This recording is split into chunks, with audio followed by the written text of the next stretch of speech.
clap once. It works so well. Buenas tardes. Good afternoon, everyone. We call this meeting to order.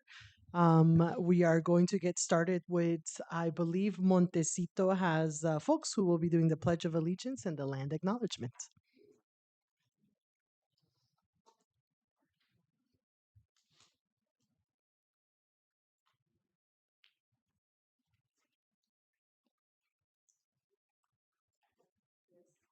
Our Odyssey the Mind team, they are going to lead us in the pledge and the land acknowledgement.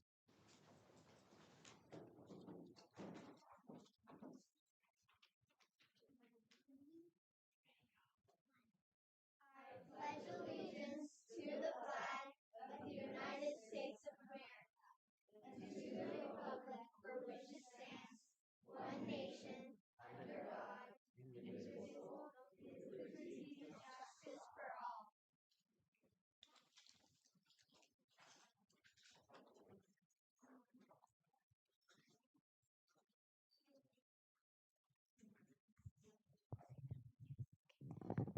Arizona is home to 22 tribal nations. Osborne School District is situated on the homelands of the Kimball, Awadam, and Peepash people. Osborne School District recognizes the original inhabitants of these lands and recognizes that they still reside throughout the city of Phoenix.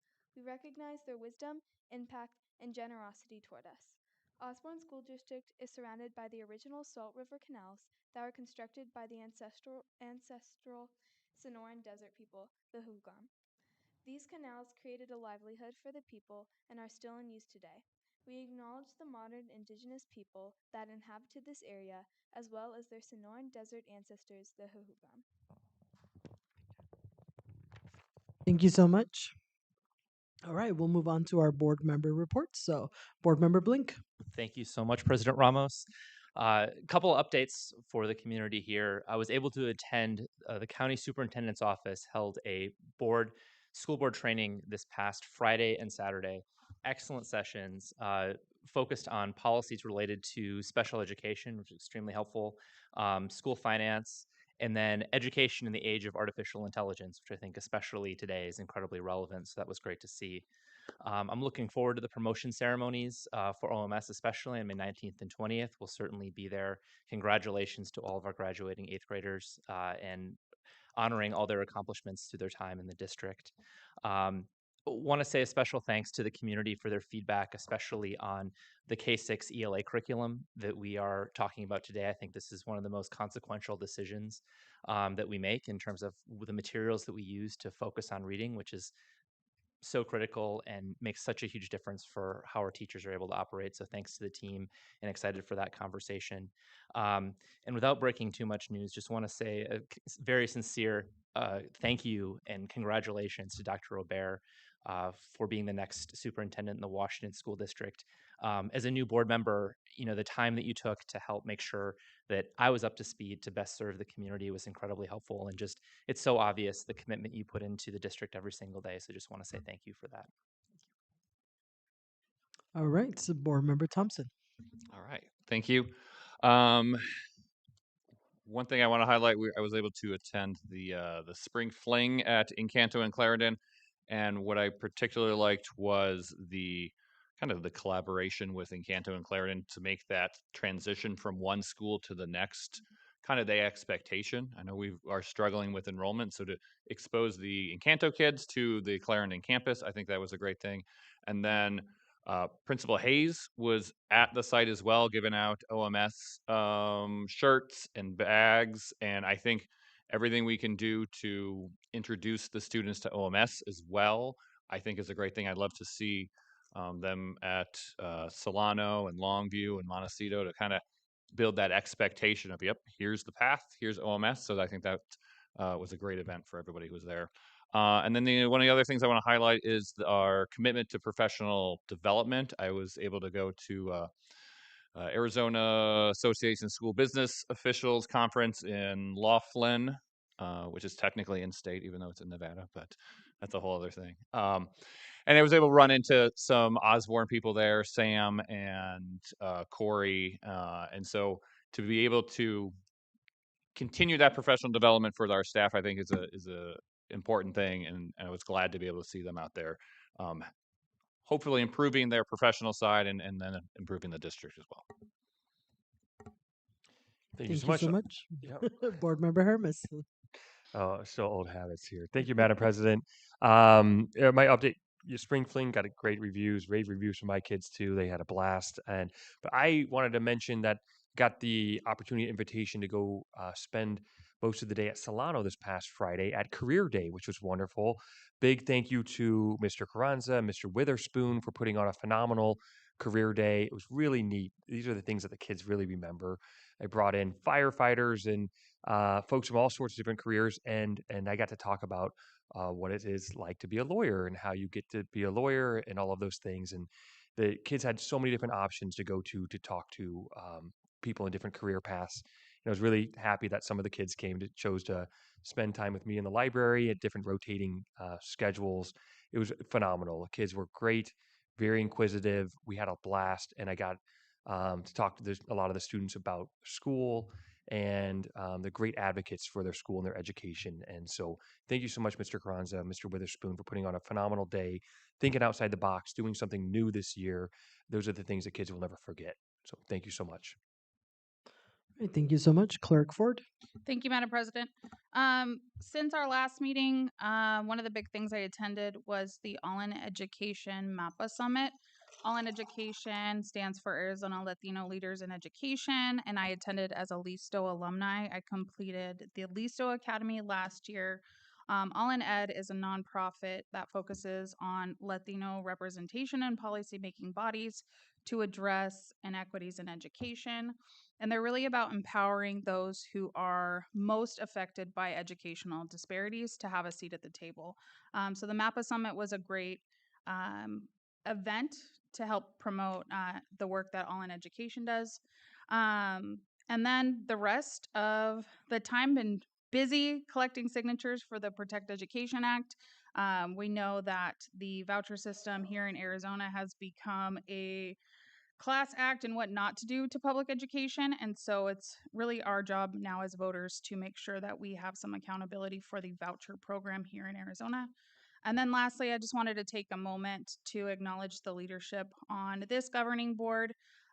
President Ramos, as soon as the news broke about Cesar Chavez, she was calling all of us to get the name changed from Cesar Chavez holiday to Farm Worker Appreciation Day. So I just wanted to thank her for her leadership on this board because the news about Cesar Chavez, those are not values that we hold.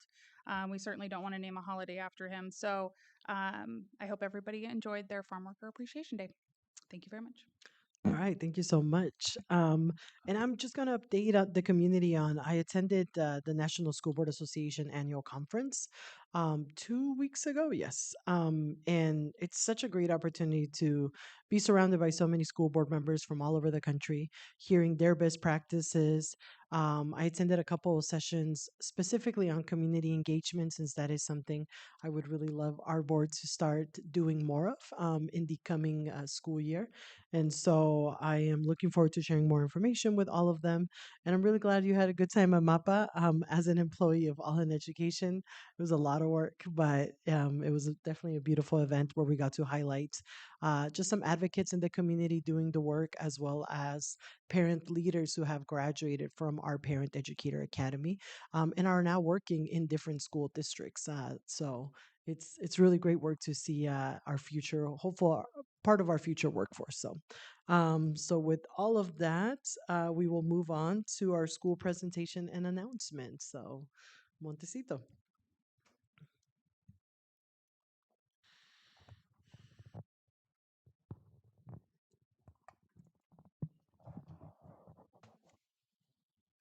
Good evening. Good evening, President Ramos, members of the board, Dr. Robert, Osborne, and Montecito community. I'm thrilled to be here tonight to highlight some of our points of pride and talk about the wonderful people who are part of our district.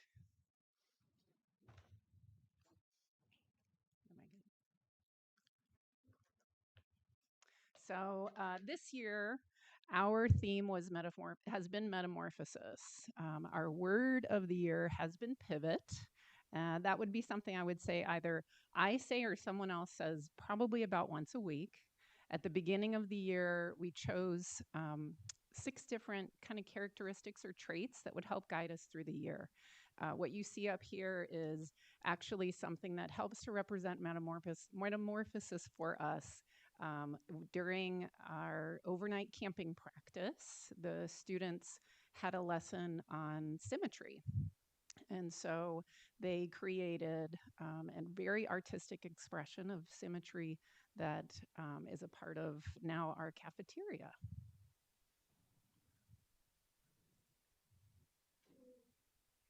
Oh, turning it on. That might help. There we go. Here is the current mission of Montecito Montessori. The mission of the Osborne Montessori program is to provide a high quality early childhood and elementary program through authentic instruction by highly trained Montessori teachers. Through our nurturing, developmentally appropriate, and prepared educational environments, students will gain integrity, responsibility, and global citizenship while adhering to Arizona state standards. And I just have a few features. Here you can see some different ways that students are showing their learning, connecting with each other, and exploring. This year we had 3 primary school focus areas. Effective integration alignment of state standards in a Montessori works. We're really focused in on building, strengthening our data literacy through our new STAR program that we use to assess our students, and then also learning a bit more about the ASA assessment. In addition, consistent application of both practical and structured writing opportunities, any daily application of writing, integrative across the curriculum over the course of the year, and then really focusing in on that self-directed learning, so taking steps with our students to foster that independence. Community has been a very big point of pride for us, whether it's been the different dine outs that we've worked with our amazing PTO to have with the community. Our after school clubs have built, our food drive, different community events. So you can see up in the left, this was a primary Winterfest that happened. Our family movie night, where we celebrated donations of over 200 sets of pajamas.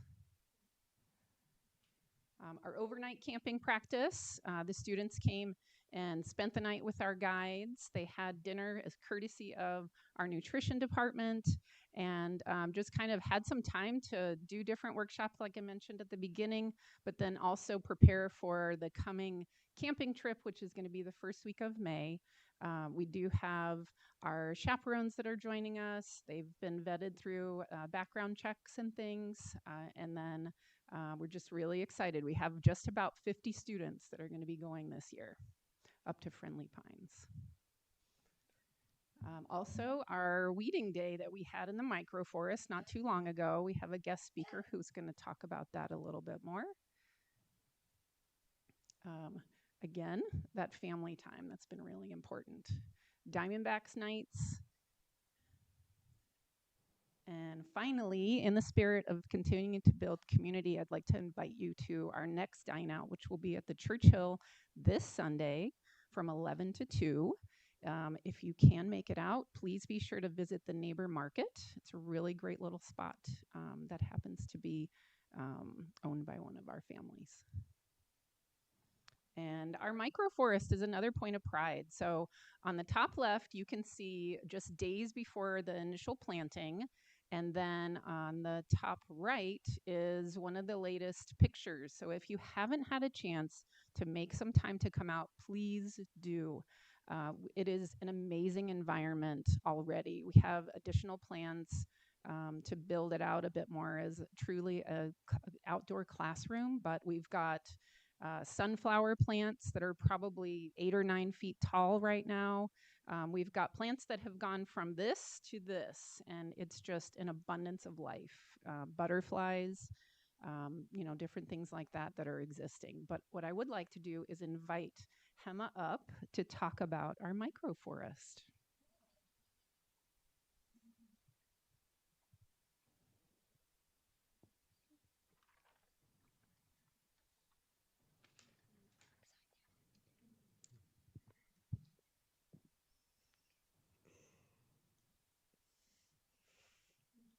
Scared. Scared. Hello. Hello. I'm Hema, and I'm in third grade. I think our microforest has been a great add-on to our school because first the kids love it, and it's become a safe place for everyone. When we started to plant the plants, a lot of people thought the microforest was just going to be a little part of our lives, but it became a lot more.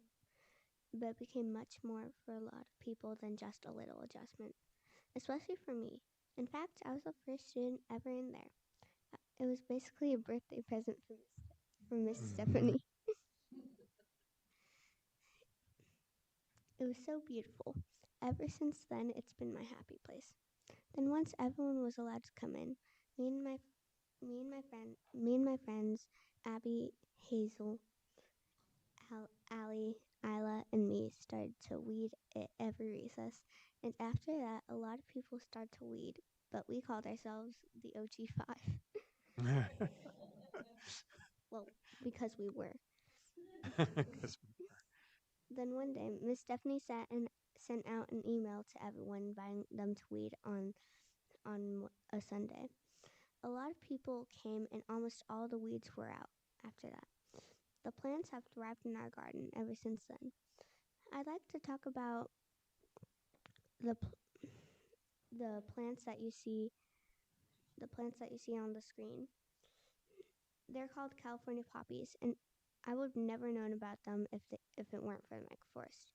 They're usually they're usually orange fading into yellow, but in the microforest we've seen some only orange and some even orange fading into white.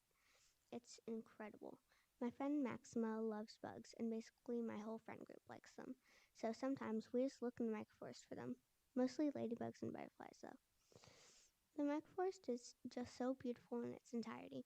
It's been a great add-on to our school and is mine and a lot of people's happy places. Thank you for listening.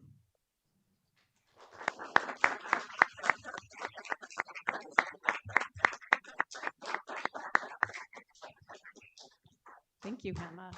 So our microforest really has so many different ways that it's connecting with students. We have students that go out. You can see up here we have an example from one of our primary classrooms of a writing assignment that the students did.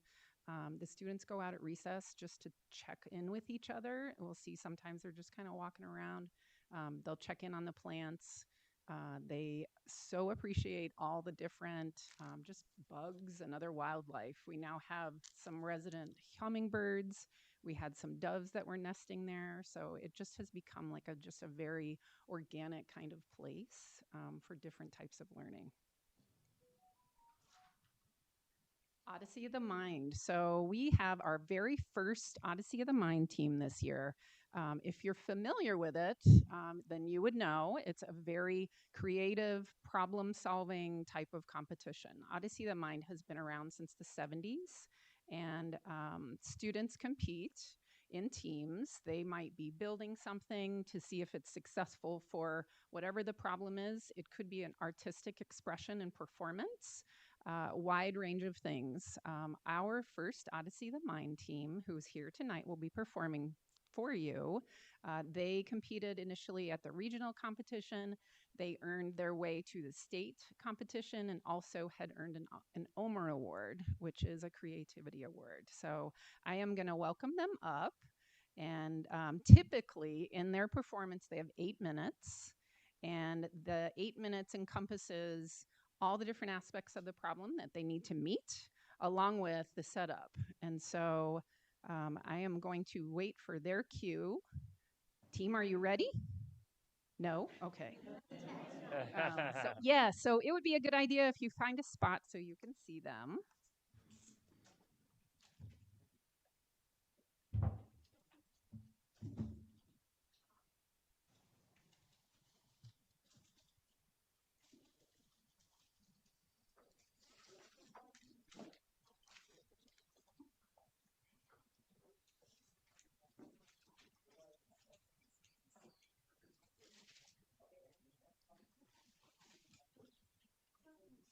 And our team is made up of Christine Kazanis, Mackenzie Robinson, Esper Milmine, Harla Richard, and Rose Keck.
Team, are you ready? Yes. Okay. Our story begins not far about in small and salty great sailor. Right now, the mayor has some big and exciting news for the town.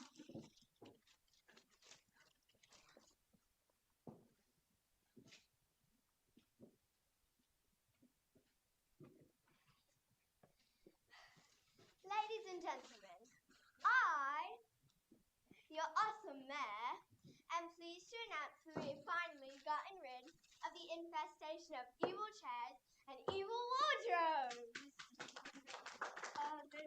Sorry to interrupt, but we have a new problem. Many people reported ghostly creatures stealing our possessions. Well, you're stealing my thunder. And I don't believe you. I can't. Look, my golden bracelet is gone. Well, I guess my necklace. It's gone. Okay, I believe now. Miss, are you okay? Well, I was until I heard the news. Okay, who's gonna save us? Wait, what? Come on, guys, why me? Well, Sienna, you do come from a family of really great sailors. Yeah, and you do have that weird journal full of creatures too. I guess, but Good for you. You get the job, whether you like it or not. I gotta buy myself a new necklace. Goodbye. maybe the gold stealing creature is a mythic. That? Yeah, it has a history of stealing golden objects. Wow. What if I find these different creatures that my grandpa wrote down in his adventures to the 8th sea? The 8th sea? It's a long story. When Sienna was just a little kid, her grandpa was a great sailor and he had many adventures. When one last trip, he never came back, just leaving this journal for young Sienna. Sienna's teacher has just finished building Sienna her boat and it's time to say her goodbye, along with the mayor and her mother. I'm just such a proud mother and I'm sad to see my baby go. It's raining. She's crying. And I'm also a little bit sad too. Guys, come on, you're gonna make me cry. Well, I heard you finished the boat. Okay.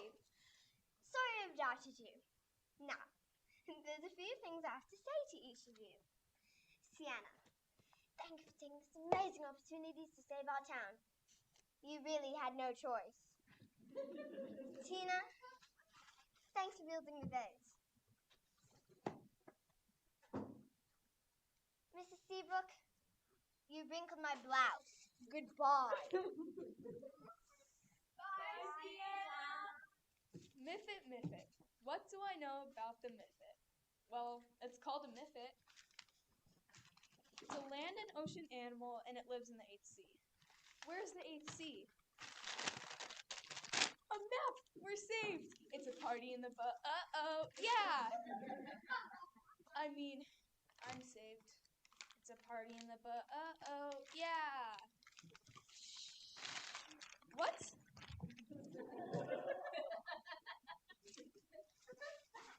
Someone help!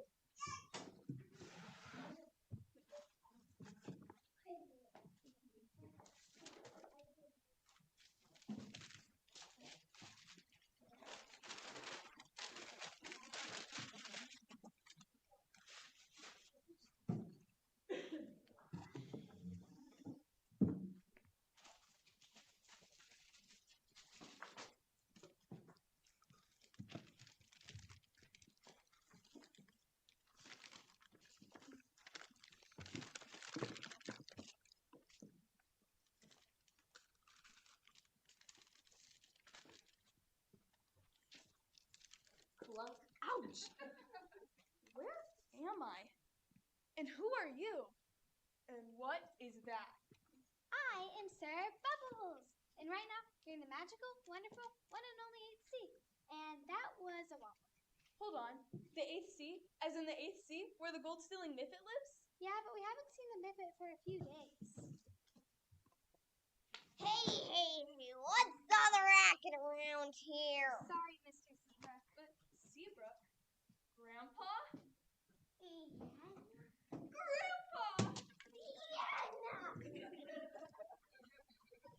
How did you get here? How long have you been here? How are you still alive? Come on, I'll take you on a tour of the island. First you see the tie bear, then the tibble nymphs, the myrtle, the pea croc. You've already met the only Sir Bubbles. He's the only one of his kind. We have the catapus, the zebra, who's always got a bit of an attitude, the slifter, and finally the wobbler.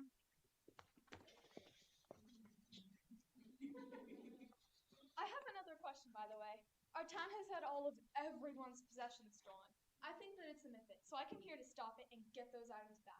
Do you know where she lives or where she hides her stolen valuables? Ah, the Miffit. So that's where she's been. She lives in an old treasure box.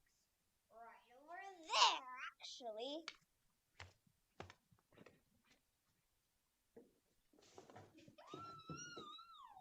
What is she saying? She said, "Hey, my treasure."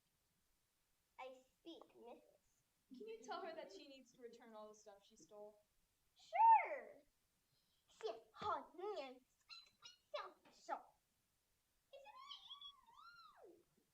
She said, "But it's mine." Tell her it's not, and it belongs to the people living in salty shores.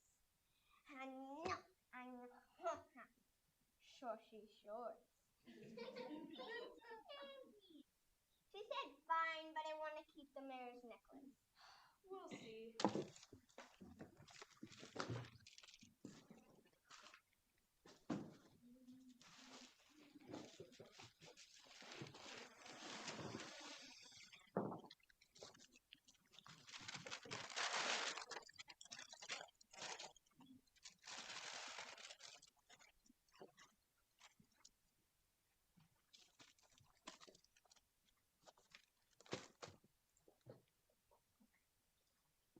Oh, how I love happy endings. Sienna was finally reunited with her mother, Auntie the Tinker. And the mayor has finally let the Miffit have her necklace. Well, see you next time!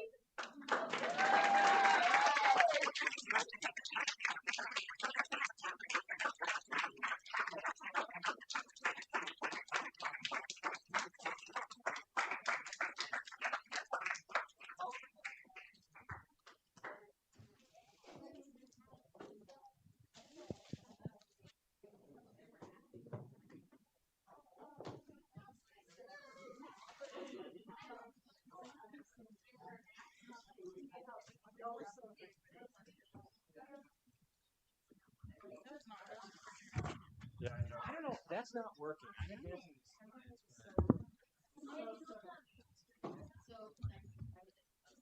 No, we're good right now.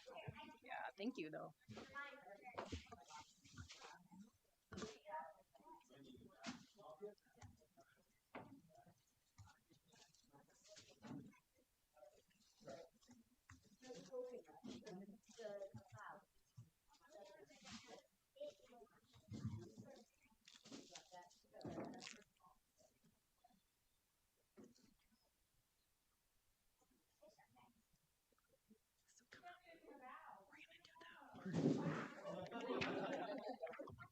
Yeah. So I'm going to have the team come over here. There's another very important person that we need to recognize. Coach Kazanis, can you come up, please?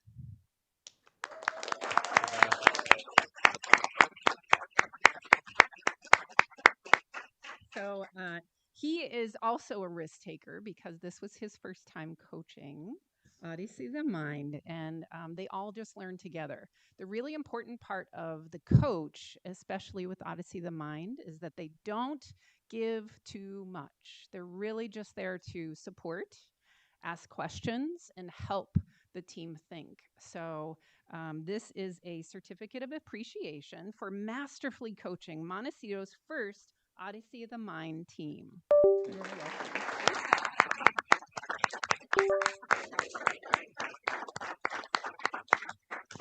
Thank you so much for bringing this, and thank you to Mr. Jess for also bringing this to our community. All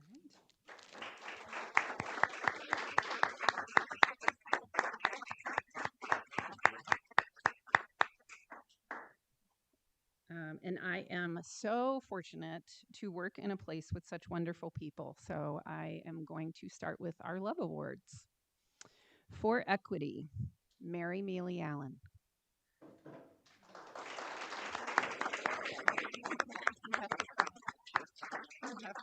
Hey, I'm not coming up there.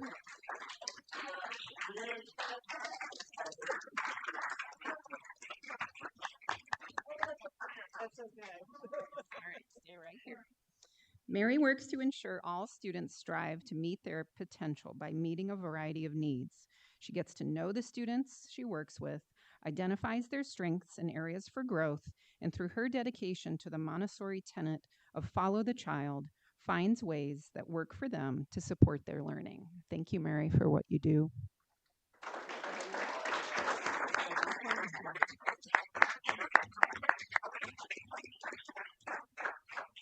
Our next honoree is for growth, and it is Magali Santiano.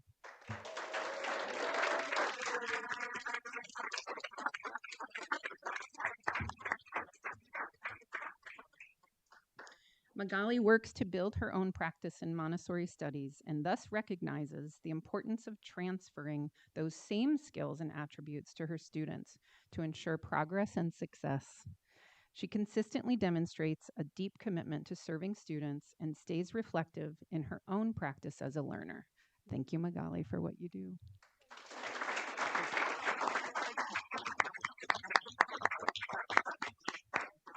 Our next honoree is Marisol Rosales. She might not be here. So Marisol works in our cafeteria, and she is so wonderful. Here's what we have to say. Marisol Rosales for making sure every child has enough food for their growing bodies. Miss Marisol checks in with our staff and students to ensure they have what they need. If challenges do arise, she takes the steps necessary to find resolution. Thank you, Marisol, for what you do.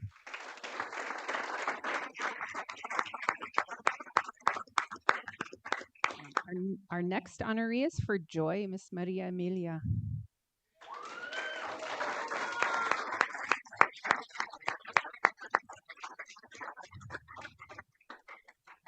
Miss Maria Emilia siempre dispuesto a encontrar el lado positivo de las cosas. Saluda constantemente a los estudiantes con una sonrisa y aporta alegría. a nuestra escuela de diversas maneras, entre ellas decorando la sala de profesores para eventos especiales y haciendo que los demás se sientan especiales en sus días señalados. Maria Amelia is always ready to find the positive sides of things, consistently greets students with a smile, and brings joy to our school in a variety of ways, including decorating the staff lounge for special events and to make others feel special on their special days. Thank you, Maria Amelia. And I just realized I'm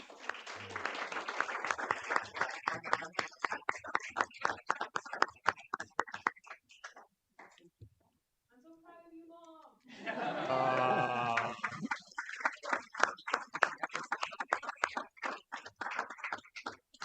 I just realized I forgot to give the certificates and pins. So, Nurse Bones, come on up.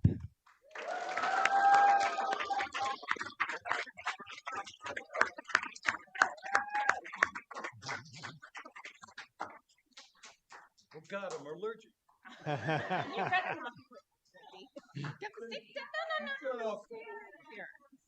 Mr. Bones truly makes a difference at our school, building strong, meaningful relationships with our students, families, and the wider community.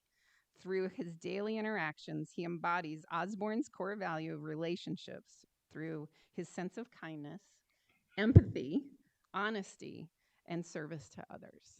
Thank you for what you do, Mr. Bones.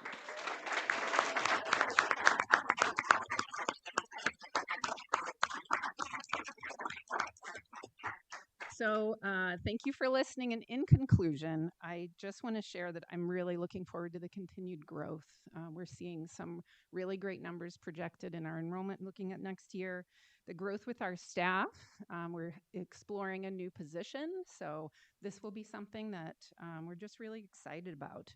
And in the spirit of community, please join us this Sunday at the Churchill from 11 to 2. Thank you very much.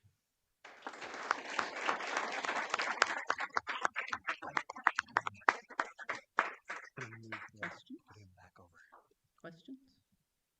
No, all good.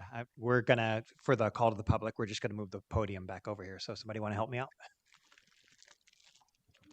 But actually, we'll take a short recess so that way we can get some pictures in. So short it's 6:11. Let's be back by 6:16. So. We centered.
All right, so we'll get started with the call to the public. We do have three folks who have submitted something here.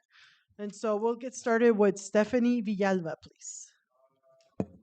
And Mr. Stacy, if you can put the timer up, please. Just a reminder, we have 3 minutes in the call to the public per person.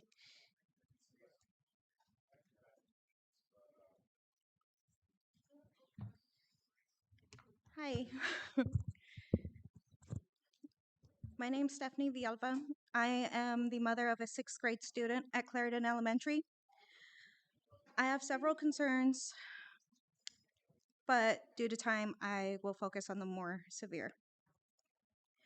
Hostile behavior from behavioral interventionist Beth Anderson, bullying that is ignored and or redirected at the victim, retaliation when students report concerns, violation of students' IEPs, severe lack of communication with parents, and unprofessional, at times hostile, conduct towards families. Students asked me to speak for them and were too scared to write statements in fear that their handwriting would be recognized. Students described feeling unsafe, unheard, afraid to speak up. One student shared, "If I report it, they'll punish me like they did you." Speaking to my daughter. December 19th, my daughter's teacher called for emotional support instead of help. My 11-year-old daughter was verbally attacked. She was afraid. She was so afraid she hid under a desk, something she has never done before, even in far more severe situations. While she was underneath, chairs were yanked out, and Beth Anderson attempted to move the table with her still under it.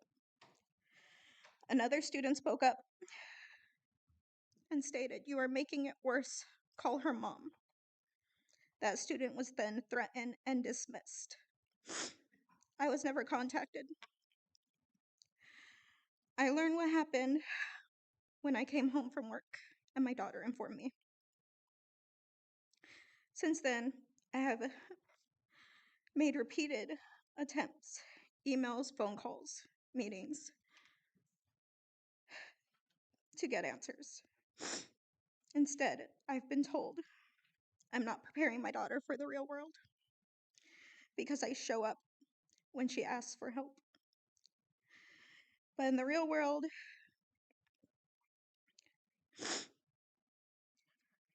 you report to your supervisors, which in her case would be her teachers.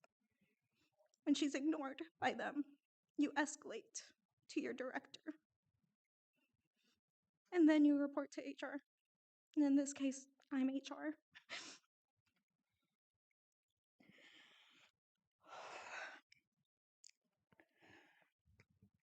Mrs. Villalba, we're out of time now. But thank you so much for bringing this up. All right, our second speaker is Ms. Tara Lao Garcia. Okay.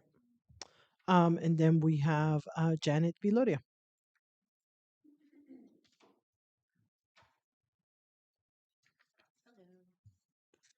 All right. Thank you, President Violeta and board members.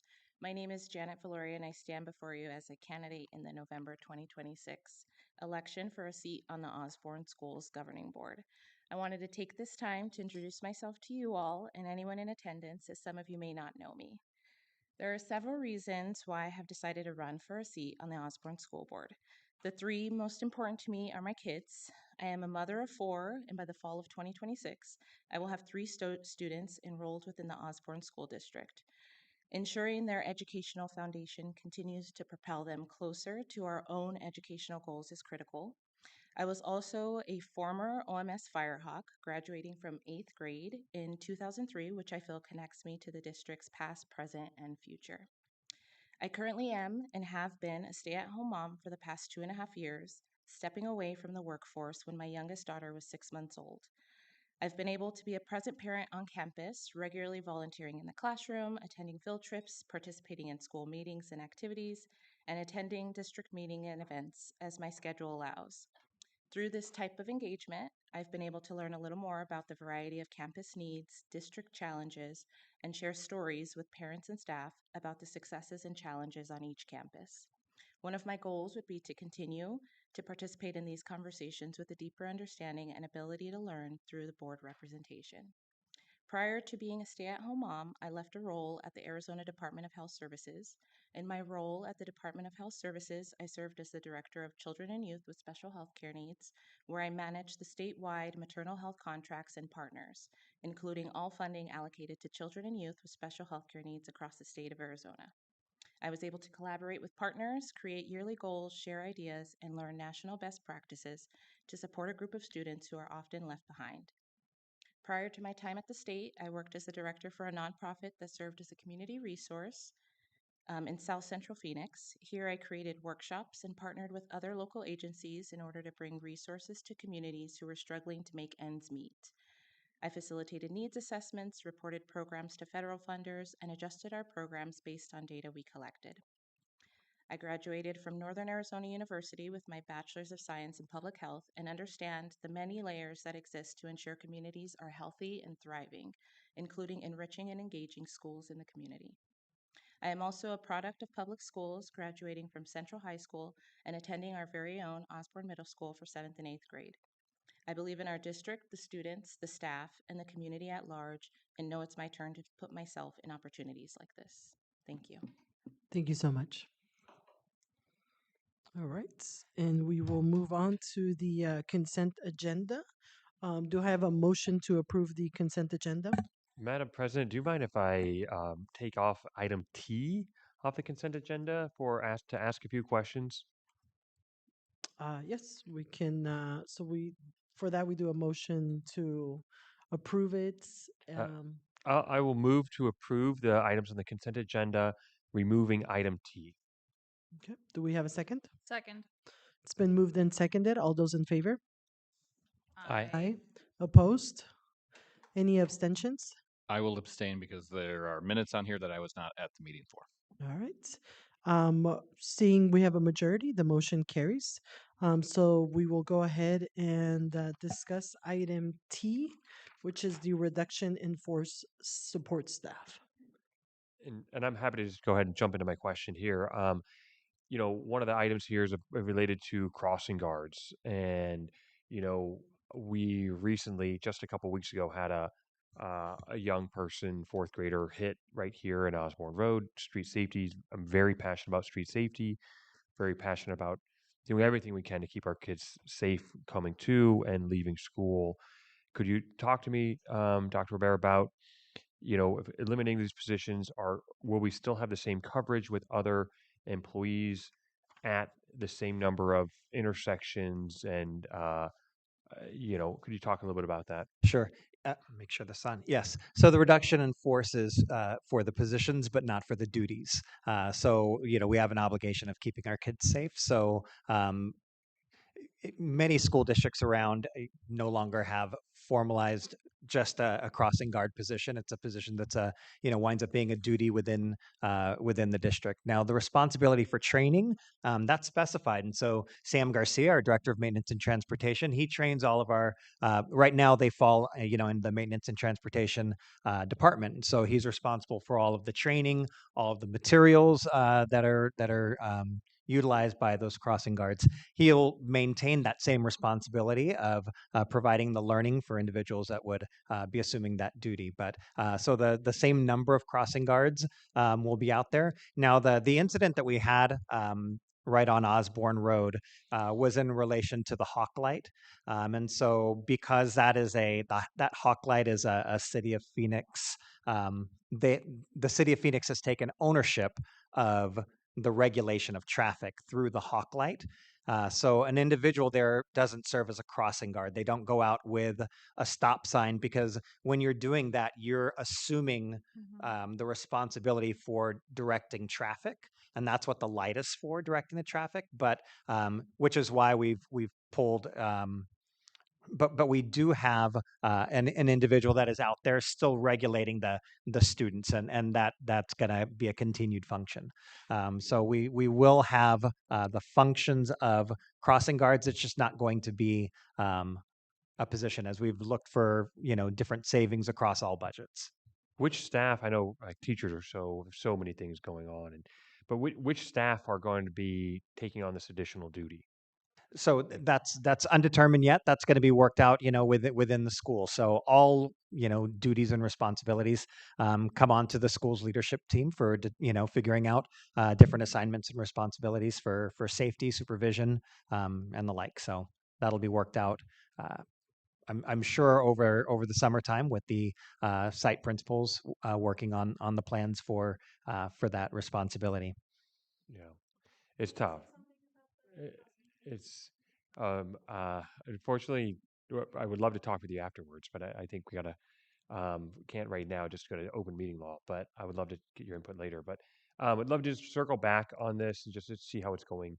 Maybe 6 months into the school year. If there's any other avenues. I don't know if it's trained volunteers or other folks to maybe help and supplement because it's a really important issue. Oh, for sure, and we that's the most important thing. I'm glad you asked the question because it's the position, but certainly not the functionality of that response. It's not just a duty; it's a responsibility to our kids. To make sure that they're crossing safely. Got it. Okay. Do we have a motion to approve item T? I move to approve item T in the consent agenda. Do we have a second? Second. It's been moved and seconded. All those in favor? Aye. Aye. Opposed? Hearing none, the motion passes. All right, and now we have our information discussion items, starting with city year update on Solano for the 26-27 school year. All right. So Ashley, you can come forward, and while you're coming forward, I'm just going to talk to the board very generally. This has been a labor of love for the past few years for those of you that have been around for this conversation. One of our friends over that serves as a governing board member over in Phoenix Union High School District, a former city year alum, engaged in conversations with board member Hermes about the possibility of bringing city year here to Phoenix. It's 3 years now, right? I believe it's been a 3-year conversation. We have worked so hard to make this happen. Abby and I have gone out to Tulsa to visit City Year out there. Felipe went out. Who all did you go? Did you and Brandon both go? Yeah. So Felipe and Brandon went out to the Bay Area, right? Is that what you refer to it as, City Year Bay Area, or? San Jose. Okay. So they went out to San Jose to see City Year in action there. So I'd like to introduce Ashley Dickerson, who's the managing director of the City Year Phoenix startup. And she's going to just give us a little bit of update of just talk to us about what City Year is and what a day in the year of City Year, a day in the life of City Year looks like, and what our next steps are. So Ashley, the floor is yours. Thank you so much. Good evening, everyone. Thank you so much for having me to talk a little bit about City Year. So again, my name is Ashley Dickerson. I am a City Year alum of 2013 and 2014 and a 4-time AmeriCorps alum as well. Former public educator in Arizona and former nonprofit executive director as well. So I'm just going to share a little bit more about City Year. One thing you will notice is our red jacket. So this is our signature jacket that you will see on campus, and that Solano students will learn to love and identify these folks on campus. So I'll share a little bit more about what City Year is. So City Year is a national education nonprofit. We partner with public schools across the entire United States to help students succeed academically and stay on track to graduate. So we currently serve in 29 different states, and we serve over 300 school districts across those 29 states. So as our pilot goes well this next upcoming school year, City Year will operate their 30th site here in Phoenix, which is an incredible milestone. So what do we do? So we place young people full-time, ages 17 to 25, in classrooms to work alongside partner teachers. And these are individuals who are dedicated to service. So they have decided to take that leap of faith and serve in schools full time with students. These members work alongside the teachers and staff to provide those educational supports to students, and our specialty is working with high needs schools. So our focus is simple, but it is incredibly powerful. So we work on three main indicators. So we work to improve attendance, we work to strengthen behavior and classroom management, and of course, boost academic performance. So all of this is grounded in strong, consistent relationships with students, their families, and teachers on campus. So we also have a really exciting dual mission in action. So two things, we advance academic outcomes by placing what we call student success coaches. So in partnership with ASU's Mary Lou College of Teaching and Learning and Innovation, we will be placing current ASU students that are considering a career or pathway in education in classrooms in grades 3 through 6 to start. And they will be full-time classroom supports. They'll provide whole school activities. They'll use data-informed interventions. We'll provide family engagement opportunities. And we'll also do individual and small group supports on campus every single day. The other side of our mission is that we develop young leaders. So through their year of service, they're working in a team. There will be anywhere from 8 to 12 student success coaches on Solano's campus. And through their year of service, they'll be able to develop their leadership experience. We also have an extensive program that focuses on developing their career and workforce skills. We'll provide professional networking opportunities for them as well as education awards and college teaching and career pathways as well. So maybe you're wondering, what does this even look like in the day of? So we place students, again, young people in classrooms, and they become a part of the school. So it's not something where we just drop in and we drop out. We are there from the moment students get on campus from 7:30 until the moment they leave campus. So we start with our morning welcome. This is something that I invite you all to see on our opening day.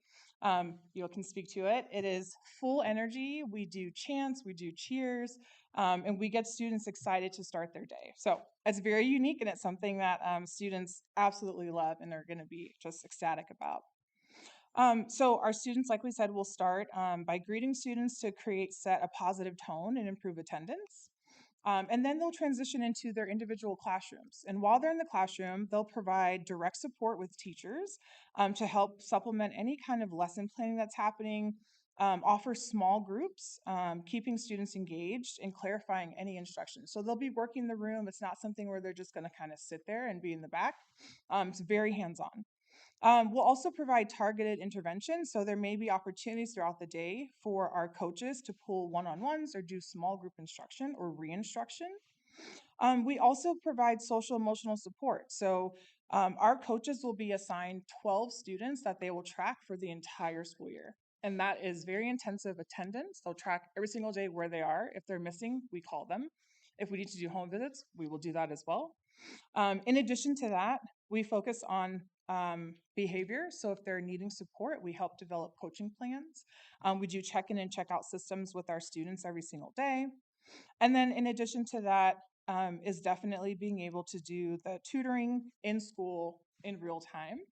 And then school-wide culture building. So we'll support any pep rallies that are happening. We'll do attendance initiatives, and we'll celebrate and create a really strong school environment. So in short, we help schools, and Solano in particular, students to feel and seen and be supported in real time and ready to learn every single day. So how does City Year address academic outcomes? So we focus on what research calls early warning indicators. So these are those what we call ABC, attendance, behavior, coursework. So we do that by providing the high dosage tutoring. So like I said, we are in classrooms every single day while teaching is happening. We provide the consistent support through relationship building and outreach. So we consistently meet with our students every single day. We reinforce those positive behavior and engagement systems that are already happening in the school. So we supplement what we know is already working. And then we spend a lot of time using data on the school level to be able to identify which are the students that our team needs to focus on to help boost those academic outcomes. So what will happen in the next kind of 3 to 6 months? So we are in the process, we are almost fully staffed to have a team for Solano. There will be an impact manager that will be assigned to the campus. They will be on campus every single day. In addition to myself, I will likely also be on campus probably every single day for the first 3 to 6 months. And in addition to that, we will do partnership planning. So we've already met with the incredible admin at Solano to start thinking about how City Year will supplement the amazing work that's already happening and what that can look like. We'll start to have some conversations around data systems set up for us to be able to track attendance, behavior, and academic progress for those students. And then community engagement. So we want to talk with families, we want to talk with stakeholders about what the impact looks like on campus, and we want to refine and make it work. So in closing, we're not just an extra set of hands on campus, although we will be, but it's a structured research-based approach to helping students succeed by meeting both their academic and their personal needs. So thank you. We are very excited. Thank you so much for your leadership and support from the district to bring City Year to Solano and to Osborne, and we're very excited to get started in the next several months. All right.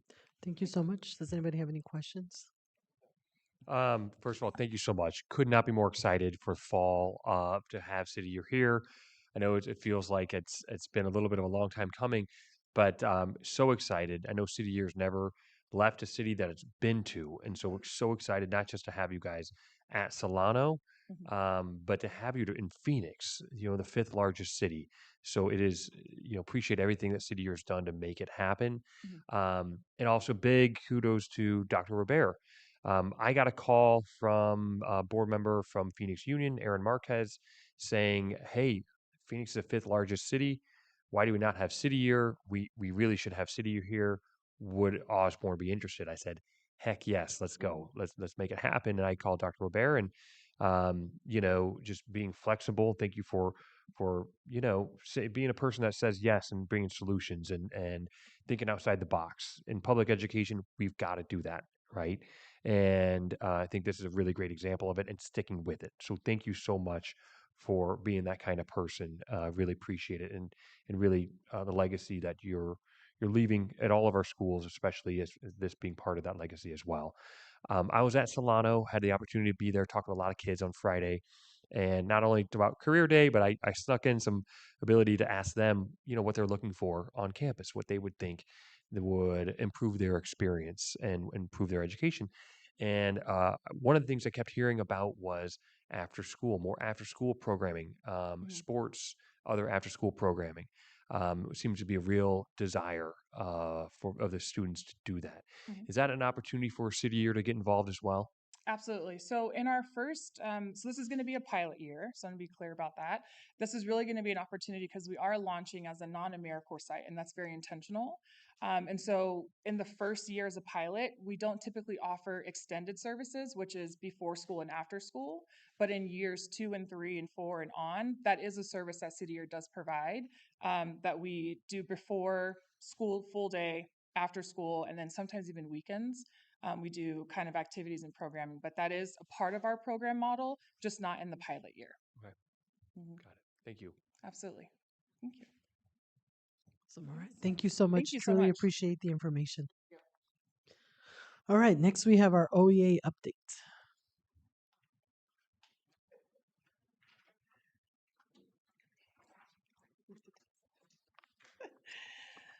All right. Good evening, President Ramos, members of the Governing Board, and Superintendent Dr. Robert. We're happy to provide you with an OEA update since our last Governing Board meeting. During these updates, we will continue to share information related to our monthly general meetings, union activity, collected feedback we have received, as well as any pertinent information or recommendations about board agenda items. Advocacy update. Part of the continual ongoing work that OEA does is to support employees through their advocacy needs. We will provide month-by-month totals that reflect the number of advocacy cases for each month. February and March were 9 advocacy cases. Since the start of the school year of 2025-2026 school year, OEA has provided support for a total of 28 cases.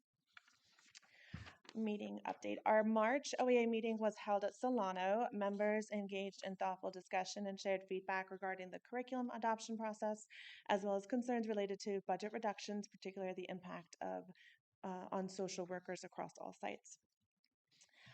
Meet and confer update. OEA leadership met with Dr. Robert and Dr. Woodland March 24th to review the first round of edits to the Trust Policy Chapter 4 related to personnel. We appreciated the opportunity to begin working through this draft together and discussing areas where language updates may help clarify expectations and processes for staff. This work is ongoing, and we will continue collaborating throughout as revisions and feedback develop. In a separate follow-up conversation with Dr. Robert, we also had the opportunity to discuss areas that have generated some questions from staff, including transfer procedures, discipline processes, and district communication protocols around immigration and ICE for the 2025-2026 school year. 2026 school year.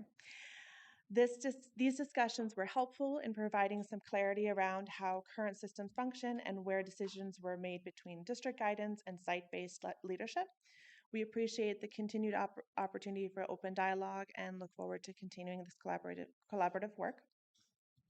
In conversation with staff, we have begun to identify top priorities for next year's meet and confer process. We look forward to taking a deeper look into our revised transfer policy, as well as our hiring and interviewing practices across the district, in addition to looking at the Osborne Elementary School District contract language. Board agenda recommendations and feedback. We would like to begin by expressing our appreciation to the Curriculum Committee for leading a comprehensive and inclusive review process, and to Abby and Melissa for their responsiveness and willing to meet with Osborne Education Association to hear additional feedback and additional feedback. The continued questions and engagement from staff reflected a strong vested interest in a high standard of excellence in support of student outcomes. During these meetings, the following feedback was shared. Staff expressed a desire for great confidence prior to significant financial investment and noted that given today's available technological resources, a highly comprehensive and well-aligned curriculum should be attainable. Staff emphasized the need for clear alignment to the science of reading, noting that ARC presents as a balanced literacy program that may rely on level text strategies rather than consistent decoding practices. Staff also noted that gaps in alignment between phonics, writing, and sciences may require continued use of supplemental programs, including teacher-created assessments. While further clarification was provided and deeply appreciated, staff would welcome stronger external peer-reviewed evidence of science of reading alignment, as the ARC research shared reflects primarily internal data. ARC did emerge as the overall preferred option, with a majority of staff identifying as the best choice among those presented. If the district moves forward with this curriculum, staff emphasizes the need for adequate preparation.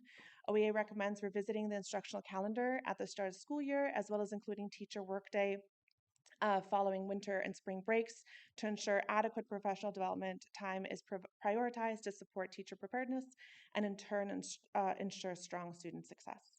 And with that, we conclude the OEA update. Thank you so much.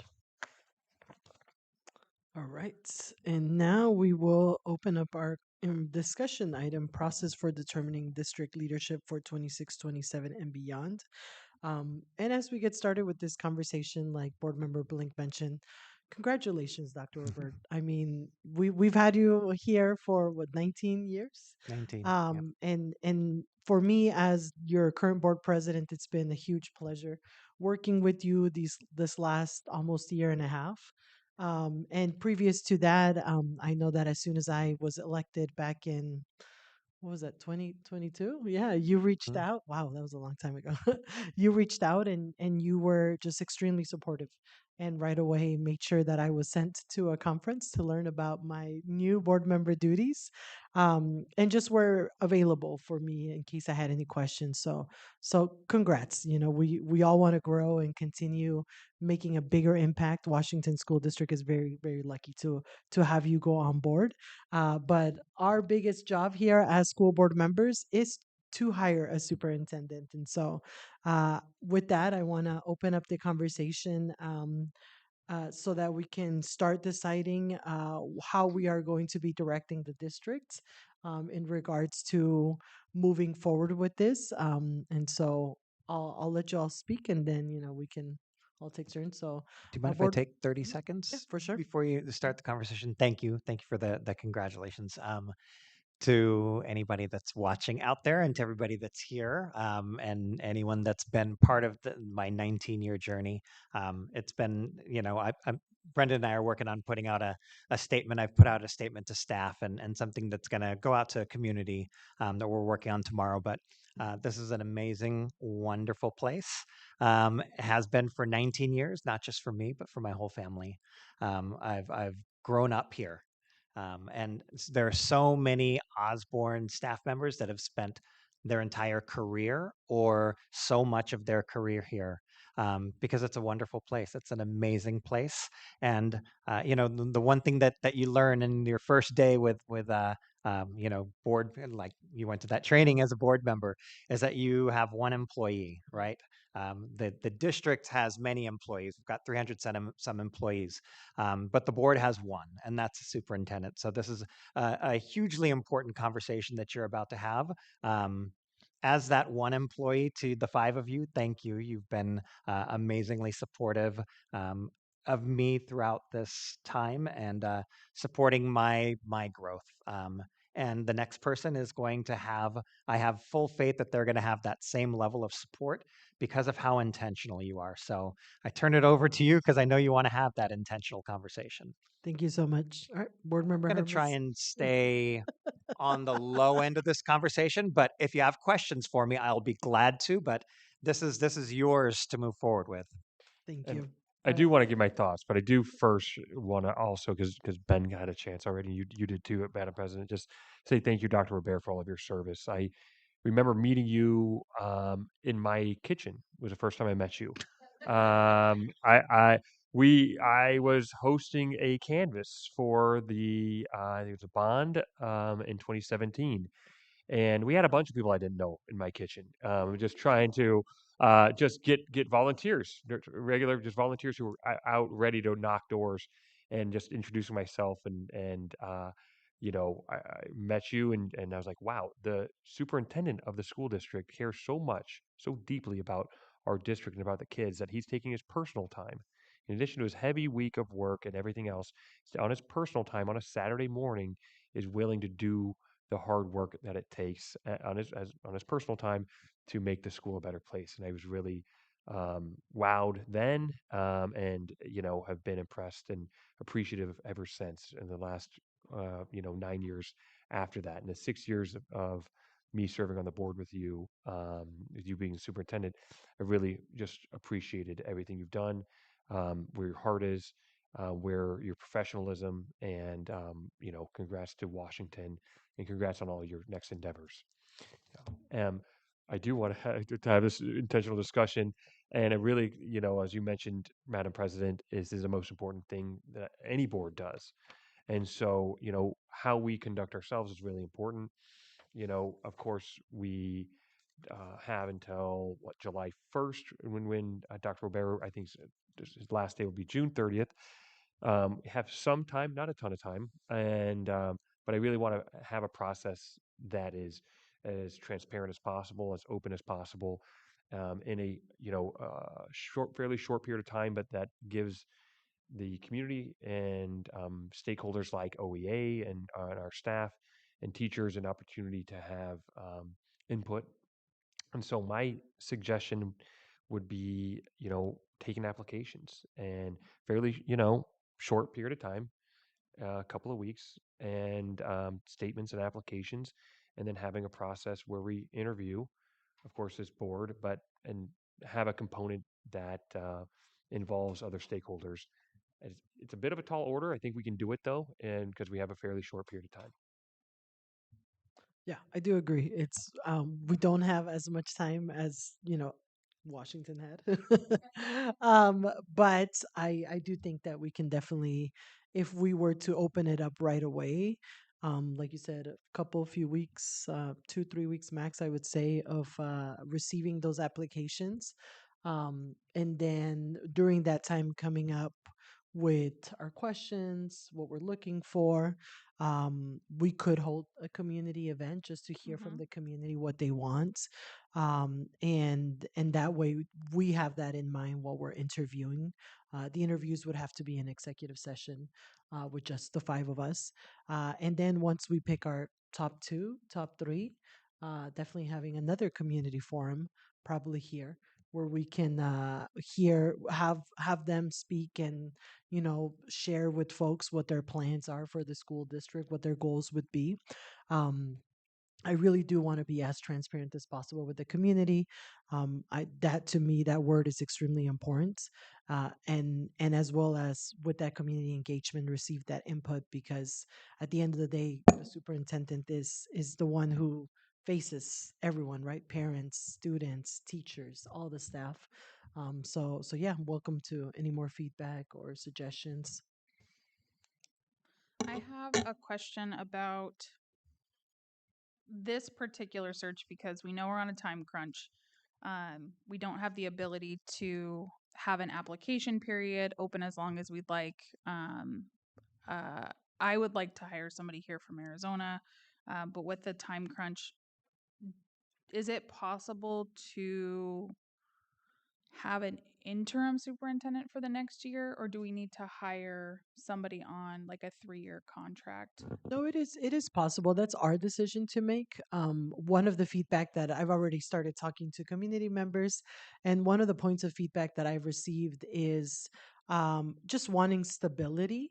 Interim can sometimes feel very unstable, and so that's our decision to make, of course.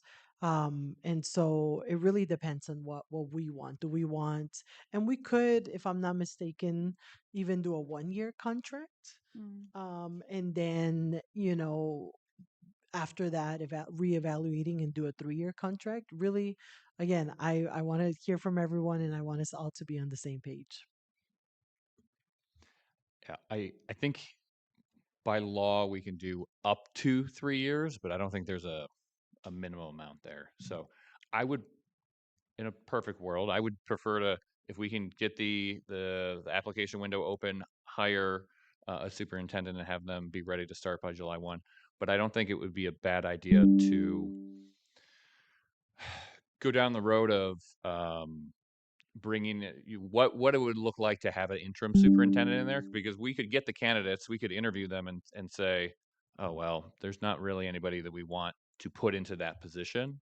And so maybe doing some groundwork of finding a retired superintendent or someone like that who could possibly come in for an interim role until, for a year until we hire the next person. Because and I think we'd have to start that process maybe concurrently, because if we get to the end of May and we interview our candidates and we don't find anyone we like, it would we'd have to start moving quickly then. So just an idea that it might be a good idea to kind of do a concurrent aspect of looking at, all right, would we need to have an interim superintendent in there to get someone in position just in case? I don't know.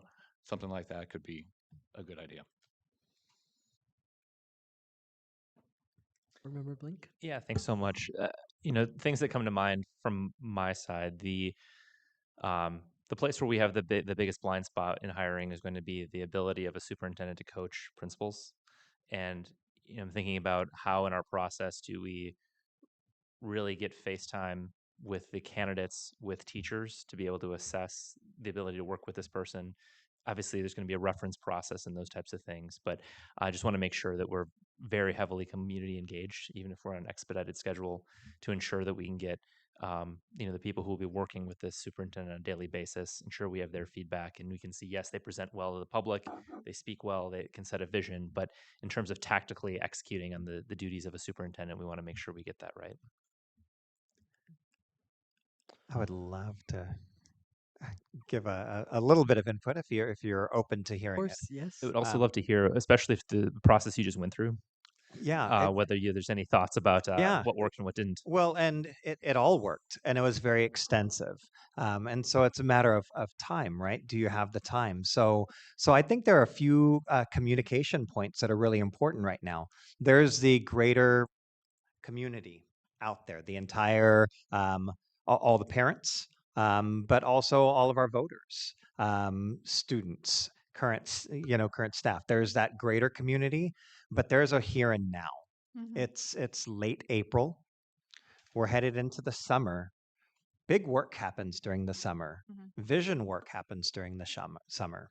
Um, that North Star that you're looking for to get into next year happens during the summer, and that takes leadership.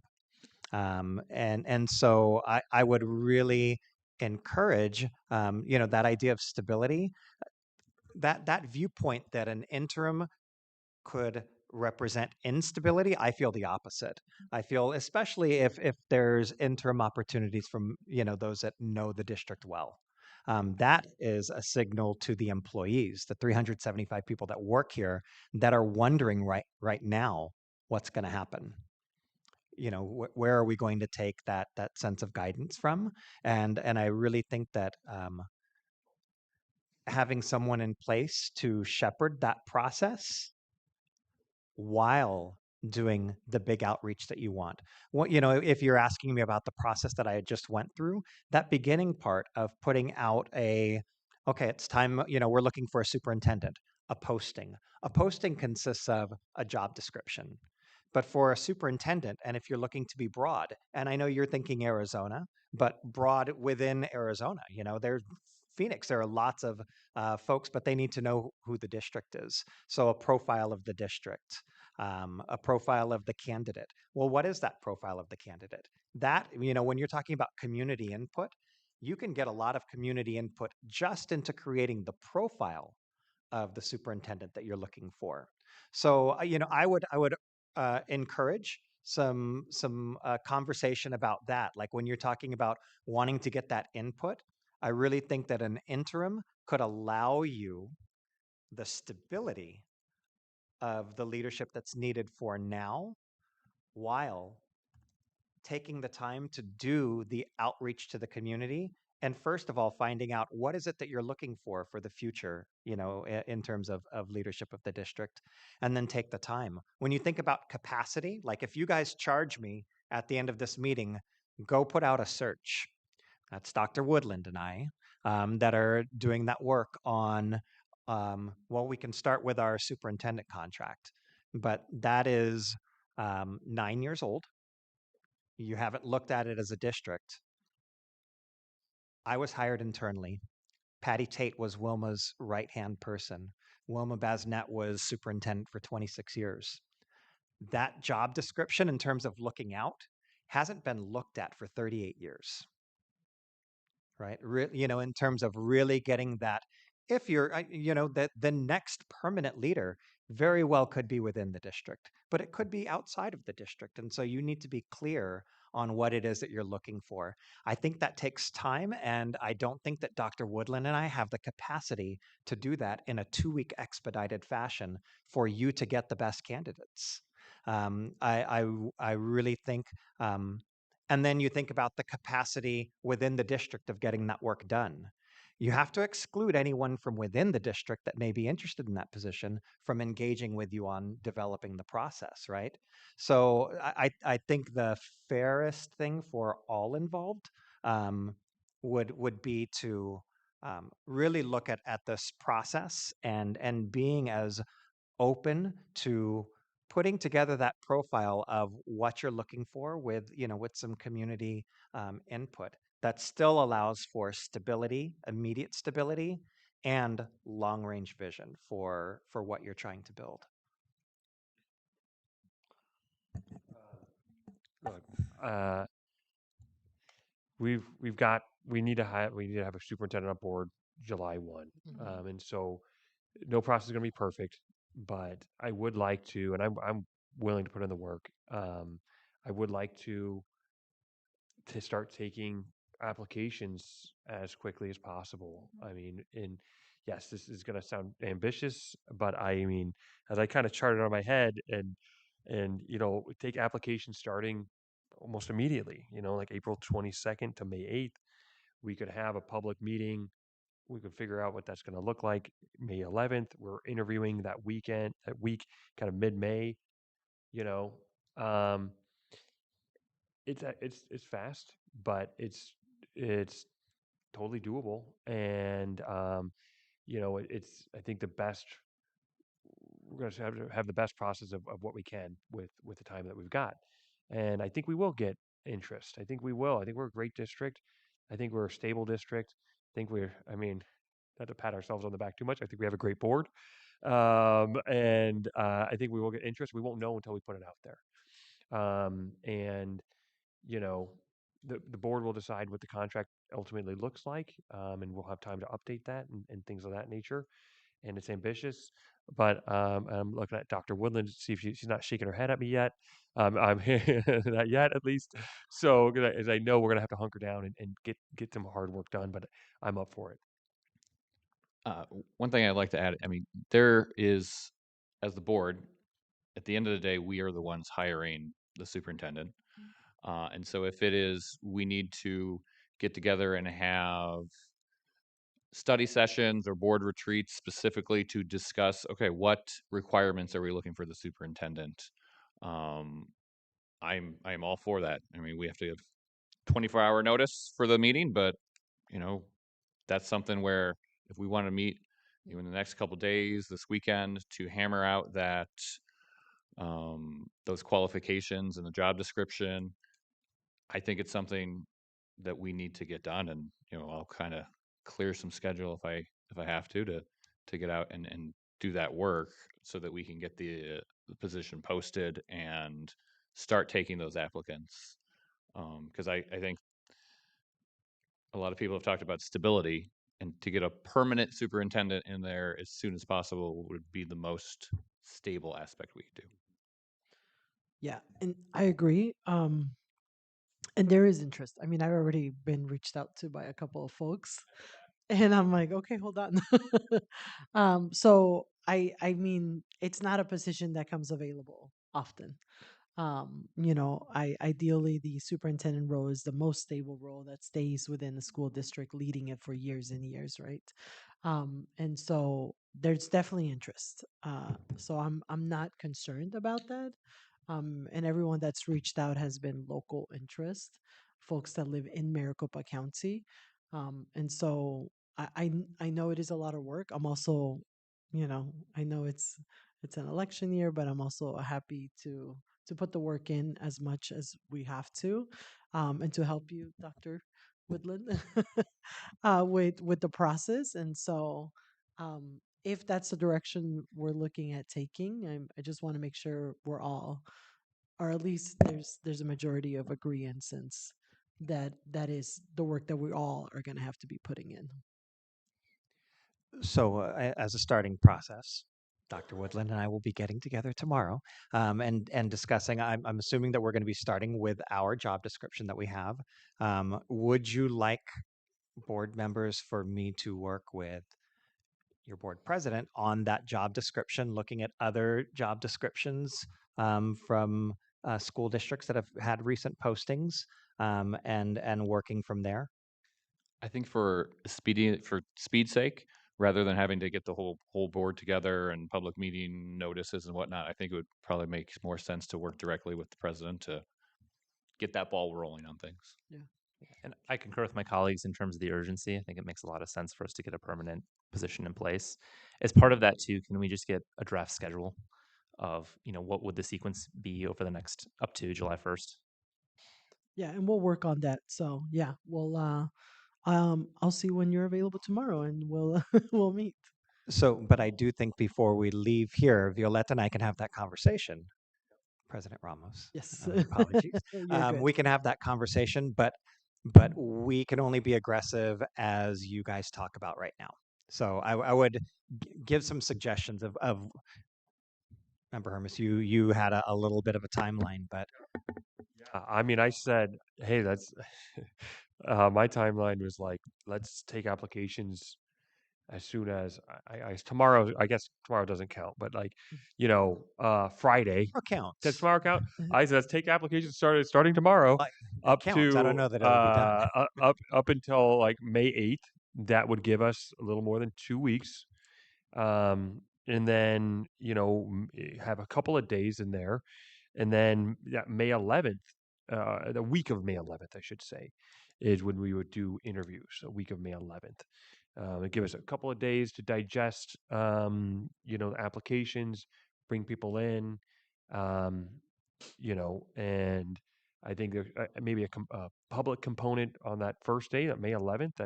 And even if the public component is bringing people in to say, what are you looking for your next superintendent? I think that's still very valuable for us, the board, to hear. And then, we, the board, who are doing the hiring, will need to do the interviews. Um, that I would think we could do it that week.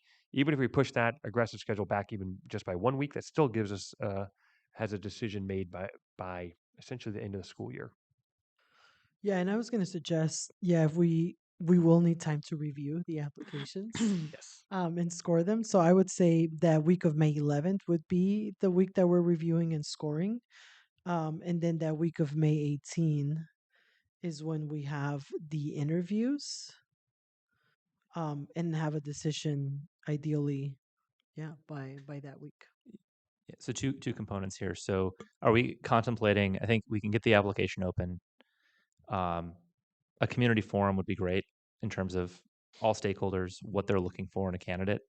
And then will we have a work session where we develop our questions and structure our interview process? Because that would be a work study that we'd want to Yeah. align that on, right? Is that right? So we would be, let's say we can get it open by Friday, by the 24th, and close it by May 8th.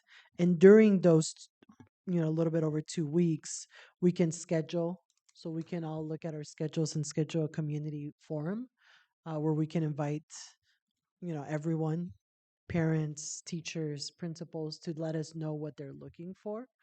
And so then if we have that done before the 8th, as we're reviewing applications, we keep in mind all the feedback that we've received. And then that week too, we'll have to meet. We'll have to have a special meeting, probably, I'm assuming, executive session for reviewing. And so that way we can pick who we want to invite to interview. And during that time, we can come up with our questions. Although I'm sure there are lots of questions up there we can probably ask other, as we are ASBA members, so I'm sure that they would be happy to share questions that have been used in the past. And then we'll do the interviews. I mean, ideally, 518, 519. I mean, depending on how many folks we're interviewing, so that we can have a decision by 520. We have a regularly scheduled board meeting on May 12th. Um, I can get dinner for us. I would plan on being here late that day, for executive session after that meeting. We may need executive session the week. Well, we're planning on. It's not on the calendar, but I've put out the need for a work study session on the 5th. We may need executive session then, for or not executive session, but just an opportunity to extend that work study session for developing. Well, we'll have to be executive session if we're going to be working on questions. So, we planning. Yeah, I like all these.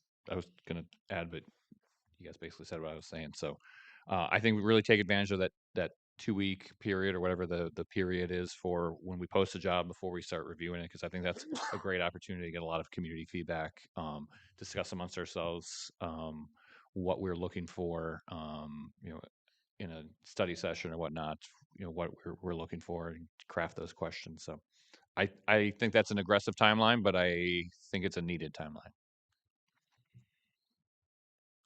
Along those lines too, are there other, in terms of resources, you mentioned ASPA is a good one.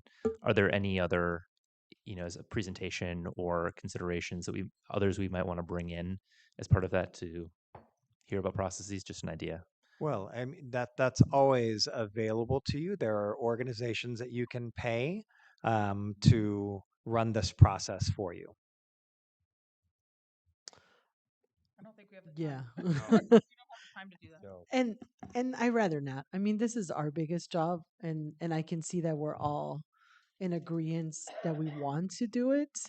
I know that it's a process that can be done, but I personally don't feel like we need to be paying and someone else to like it's our job.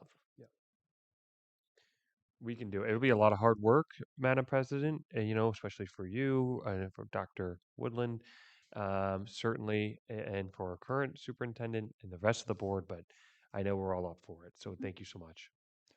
I'd say it's a good thing we like each other because I think we're going to be spending a lot of time together over the next Yeah. couple of months. And then we can go from executive session and make sure that we're done in time for OMS promotions, right? Yes. Yes. All right. So then, do you have any questions? Or Oh, I don't have questions. okay, okay. No, No, I just want I to make need sure. I I just need want to make sure our direction, not discussion was questions. clear. Not to, I you, just want to make sure our discussion and directions were clear just for you. just what your calendar looks like for tomorrow because we need to get together. Yeah, we will. Just to clarify, so right now it is going to be job description and draft timeline, process timeline. Correct. For That'll you be two. part of the job description. Yeah. Is we'll work on putting together a job description. We can certainly work on putting together a. Please come up if you have something, Dr. Woodland. If in terms of a profile of the district, job description and timeline. All right. Hello. Um, I really got one of everything in my time in this particular capacity, but what I heard you all say is that we would like to finalize a job description by this week, Friday. I like to take notes.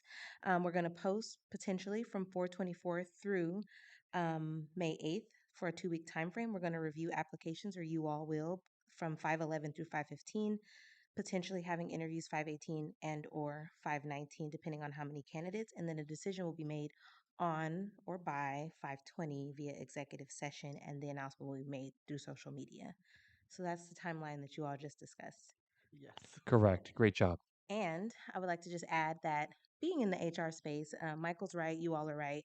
As soon as the decision was made for Michael, it was 10:15. I was watching it, and people were texting like, "Girl." So, with that in mind, you do have an applicant pool that are just waiting for the posting to go up. Yep. I do think that it is a quick turnaround. I'm just being realistic as a person, but I do think that it's possible. And um, you all have the board people that you all interface with, and I have the HR people that I interface with. So we will beg, borrow, and steal job descriptions and kind of put things together as you all see fit based on the profile that you all have, and then based on the resources and the network that we all have as well. So we'll get it done. Dr. Woodland, if I may summarize the notes that I just heard from Yes. you, sounds like there's no problem. Maybe not. That's not the way to put it. It sounds like you'll be able to get this posted by Friday. I will do my best. I may be bald the next time you see me, but Yeah. we will Okay. do our best and do our due diligence to get it Thank you posted. so much. Mhm. And We've got a really holiday appreciate Friday, it. so that means we're trying to get it done by Thursday. Yeah. I didn't even know there was a holiday. That's how much we're working. Board declared. Yeah. Mm-hmm. Yeah. All right. My afternoon is free tomorrow, so Okay. Wonderful. thank you so much. All right.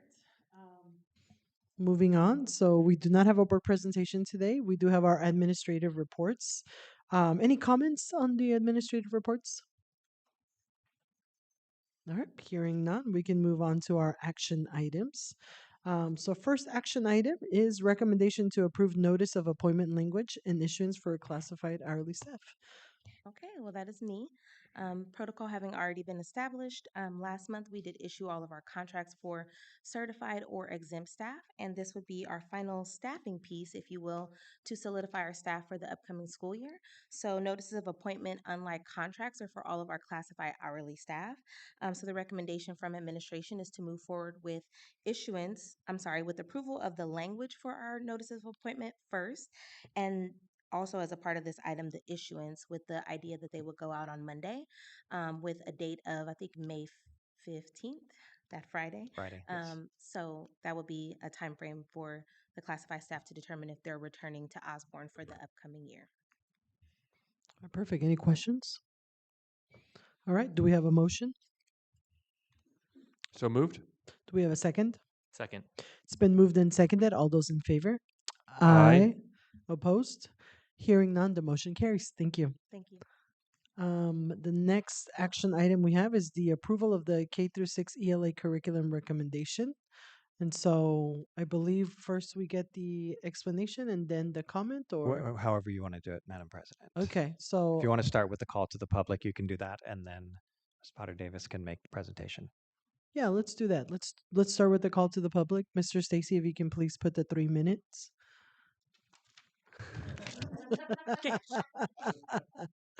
All right, we can get started. My name is hello everybody. My name is Tara La Garcia.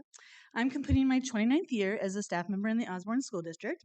My first work experience in Osborne was as an instructional aide, and then I supported Osborne students and teachers at Solano as a reading tutor. And I have taught at Solano, Montecito, and Longview in second grade classrooms, and I currently work at Longview in first grade. We spend a large portion, of course, of each day, school day, learning how to be better readers and writers with a tremendous amount of support from our literacy coach. And while I was not a part of this year's Osborne Curriculum Committee, I have participated in piloting and examination of previous ELA curriculums and supplemental programs. I have also spoken with many members of this year's curriculum committee and completed some of my own research on the chosen curriculum arc. I'm proud to say that I do support and cherish all of Osborne's core values. And today I would like to talk just a little bit more about one of those core values, which is growth, specifically academic growth. Since COVID, when we were teaching online, Osborne has made great strides in improving our reading instruction by jumping in with both feet to provide professional development for staff members in letters and providing instructional coaching to support the science of reading and writing during our PD times. That support continues with our literacy coach, who comes in to model best teaching practices in our kindergarten through third grade classrooms. Even though research that aligns with the science of reading goes back over 50 years, declining test scores and a global pandemic have brought the dynamic body of scientific research into how kids' brains learn to read and the challenges learners encounter along the way into mainstream everyday ELA instruction more recently. With this new knowledge, Osborne has been a leader by adapting and adjusting our current ELA instruction and programs to correlate better with our updated knowledge. When we know better, we do better. What I have learned from talking to other educators and through my own research is that ARC, the currently chosen curriculum, doesn't align with some of the really important components of science of reading. One specifically was during small group reading instruction using some books that are not decodable but are instead more predictable, which research shows that kind of reading encourages guessing and hinders the learning of phonics and is ineffective for decoding. Now, as a seasoned classroom teacher of the lower elementary grades, my teaching practices reflect what I believe to be the best way to teach young scholars how to read based on scientific research. I have learned most of those practices in my last 5 years. I know that Osborne leaders will do their very best to prepare and provide training for our newest ELA curriculum. However, I'm unsure about why this decision is being rushed to the point that staff are strongly concerned about implementation. As a longtime educator in the Osborne district, I not only worry about a successful implementation of an ELA curriculum that we haven't piloted or tried out, but I also worry about the possible long-term implications, including future teacher retention and reverting to our old ways of teaching students how to read before we learned better through the science of reading. I implore the board to contemplate the considerable knowledge of the scientific research that is the science of reading and to support the additional training that will be needed to implement this new ELA curriculum. Thank you so much. All right, now we can have our presentation. Joined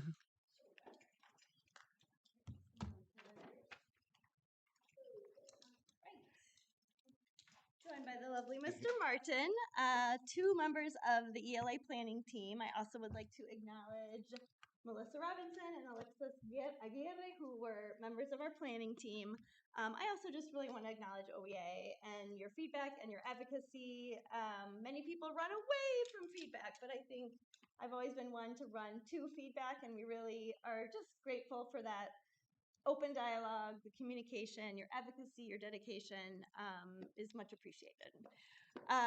So with that, let's see, starting with kind of the backwards, the end in mind, we are coming to you as members of the planning committee with our official recommendation for our K-6 teachers and students of the American Reading Company as our ELA curriculum.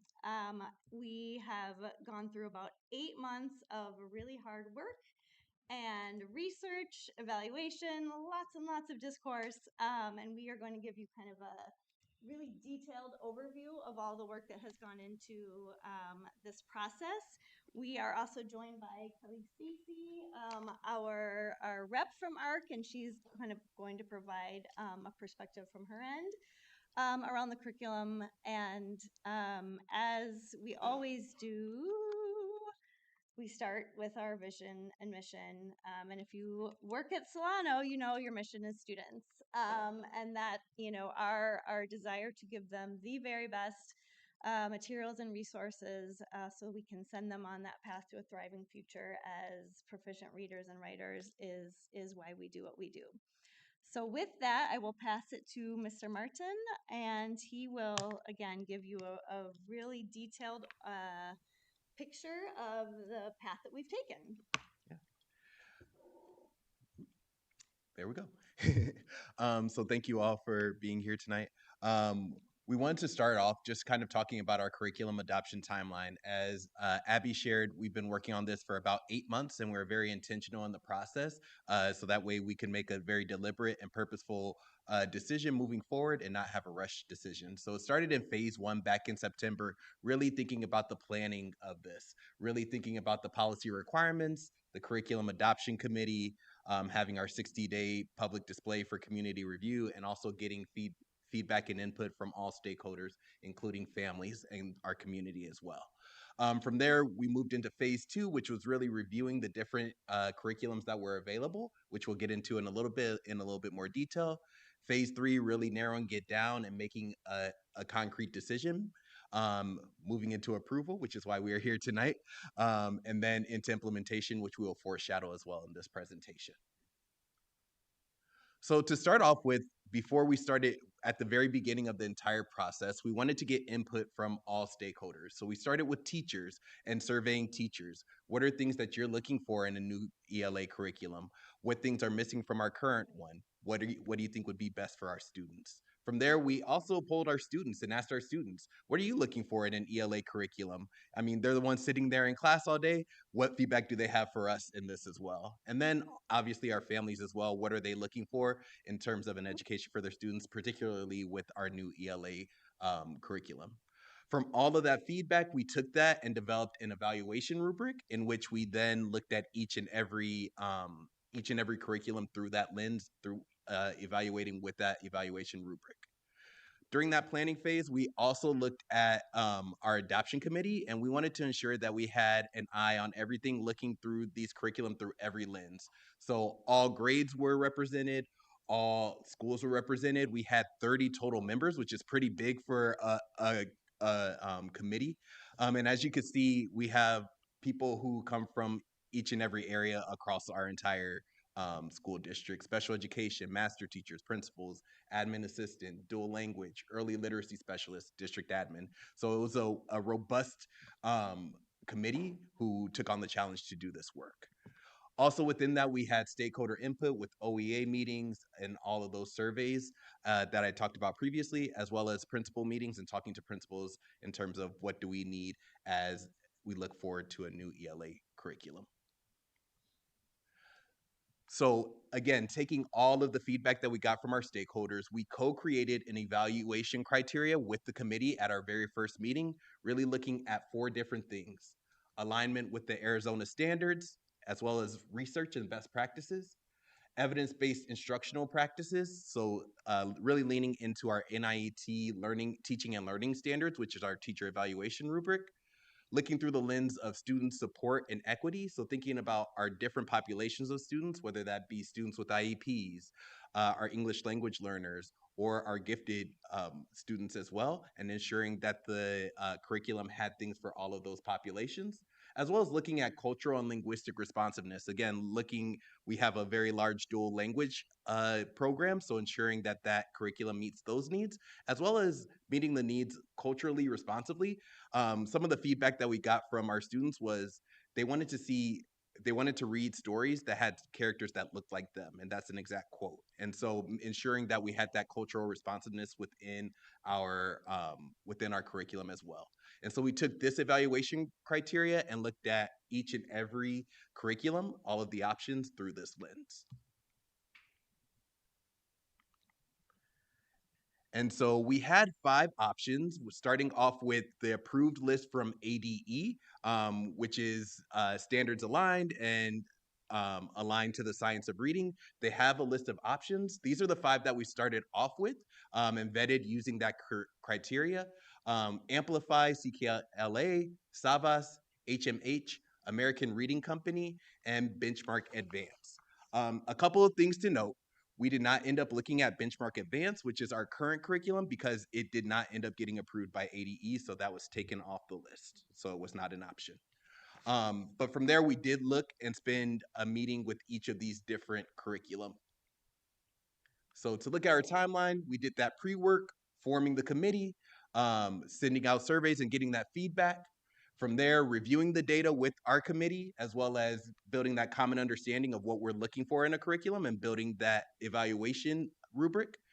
From there, we spent a week with each of those 4 curricula, really delving in deep for a couple of hours after a long day. But we put in that work to ensure that we have the best student outcomes. From there, at meeting 6, we had narrowed it down using the criteria or the rubric in order to narrow it down to Amplify and ARC. And at that point, we had the 2 vendors come in to share presentations and share more about the curriculum, as well as answer questions that we had that were lingering. And so at the end of meeting 6, we did a vote, and it ended up being a 50-50 tie between Amplify and ARC. And so we knew that we needed to do more work. And so what we did at our next meeting was we really took a deep dive into the curriculum. We pulled some lessons from different grade levels that were all the same standard to do a side-by-side. And we chose Main Idea, one of my favorite standards, to really look and see, looking at our NIET, using our NIET rubric and knowing that's what we say are the best practices. How did those align to our rubric in terms of best practices? So and we looked at it through 4 different lenses or 4 different indicators. We looked at standards and objectives, assessment and criteria, teacher model or presenting instructional content, and student tasks or activities and materials. After that deep dive, it became unanimous almost, with 90% of the teachers on the committee voting for ARC based on those 4 factors. They really saw in the standards and objectives that, it was very narrowed in on what standard they would be teaching within that lesson versus other curricula. They had 4 or 5 standards within one lesson, and it's really hard to teach those robust standards within that time frame. At the same point, assessment criteria, our assessments and success criteria were aligned to the standards and objectives. With the teacher model, there was explicit teaching happening. As we looked through some of the curriculum, it was a lot of questioning kids to get them to meet the objective. So it'd be like, what is the main idea? Why do you think that? Versus ARC was very lasered in and really taught how specifically to find the main idea.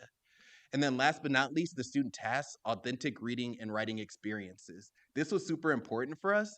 And one of the big things that like hit my heart were students were reading authentic books. These days, a lot of curriculum really lean into using excerpts. And so it could be that a kid goes from K-8 in Osborne without reading a full entire book. And that's just something that doesn't settle well with my heart. And so that's something I'm really passionate about. And ARC includes reading full entire books as a part of the curriculum. So on top of that, evidence in action, people from the district office went to go see this in action in a neighboring district that is implementing this. They're in their 2nd year of implementation with ARC. And they saw a lot of the things in this 1st grade classroom, which were the things that we saw as we evaluated the curriculum. Starting with clear and standards aligned learning targets. It was very clear for the students and teachers what was going to be taught and what was going to be mastered at the end of the lesson. And there were success criteria or steps for students to follow in order to meet the objective. In addition, students engaging directly with the rubric. So you can see there a 1st grader using their writing and having their very cute picture there.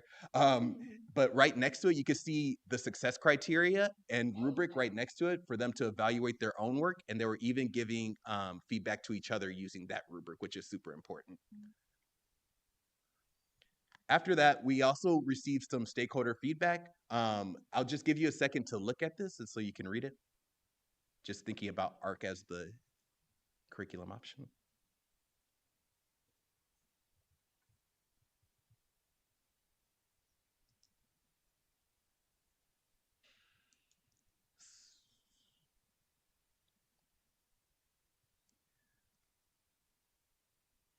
So, looking at these quotes, one of the biggest things that stood out for me was creating readers and writers. And I think our job as educators are to create that love of learning, that love of reading, because that's something that students will take with them as a lifelong skill. Whether or not they remember how they learned main idea 20 years from now, they might not remember that, but they will remember in class, this teacher helped me develop that love of learning. And we want a curriculum that helps to do that. So, with that, we'll go ahead and welcome up Miss Kelly.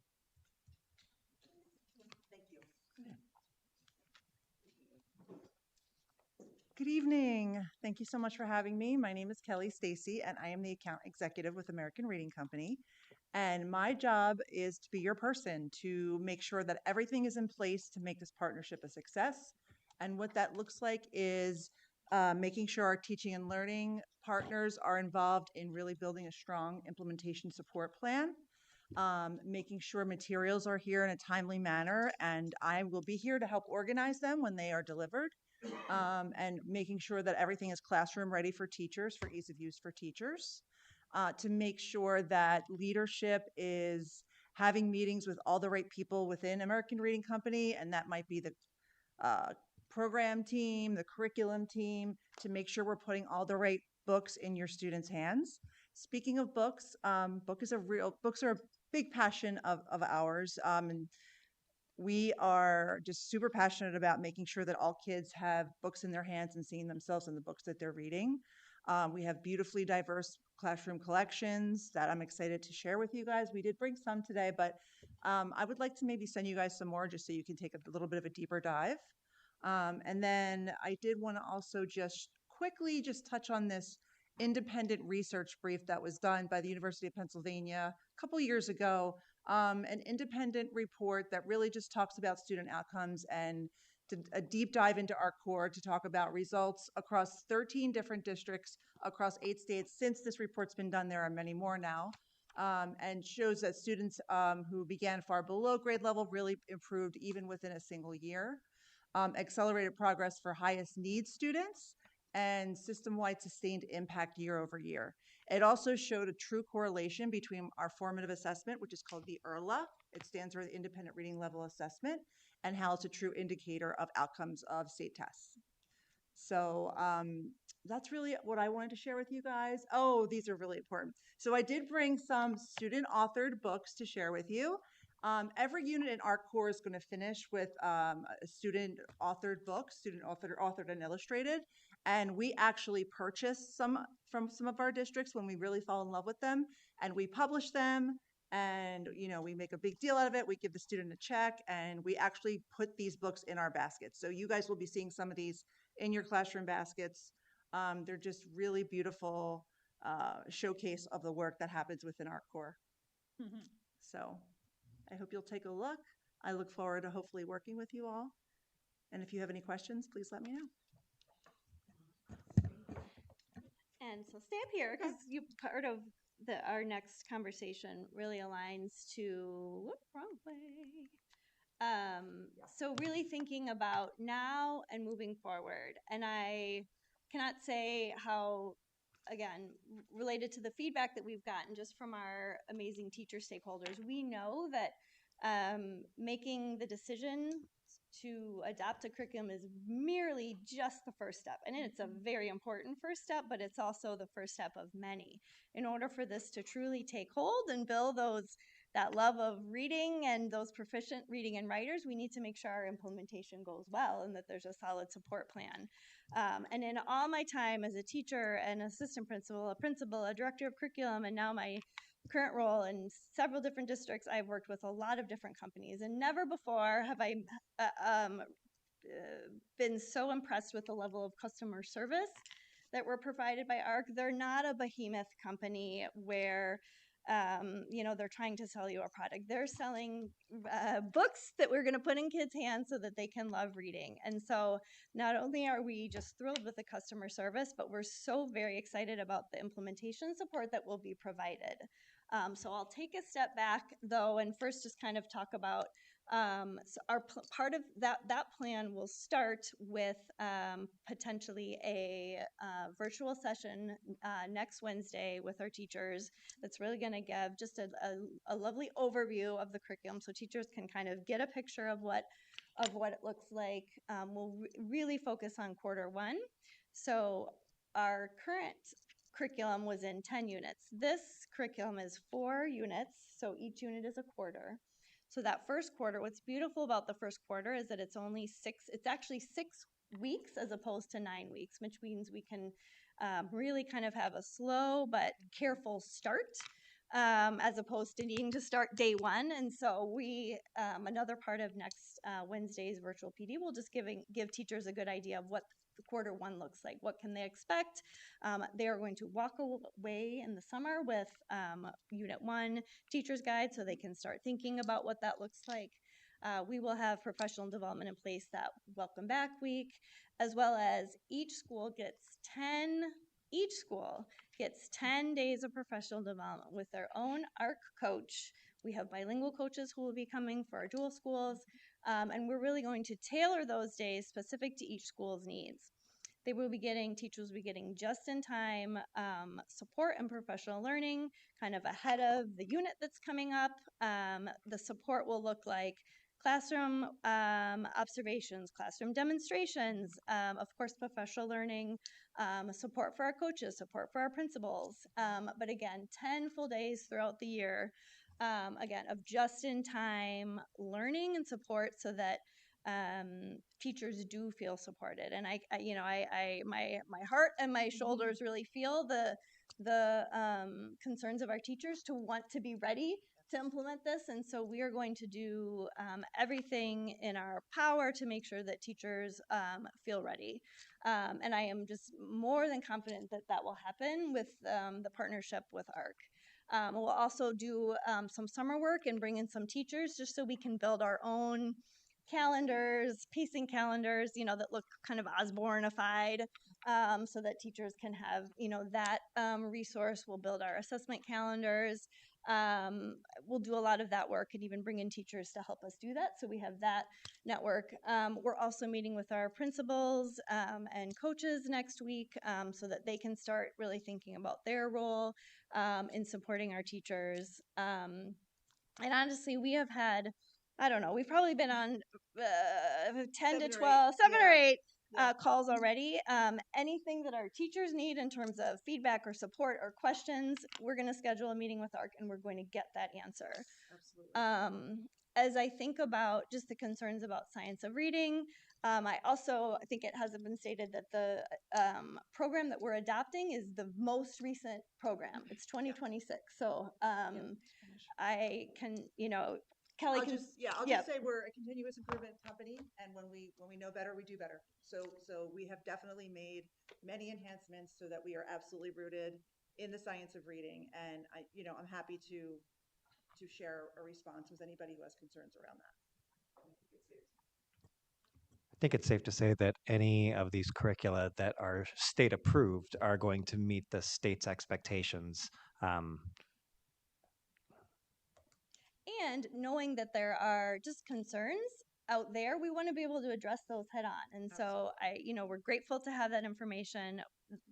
There's follow-up that can absolutely happen at any point so that, again, every teacher feels supported, hopefully excited, because this is a really exciting move that we're making, but just confident that, we can start the next year, with our best feet forward.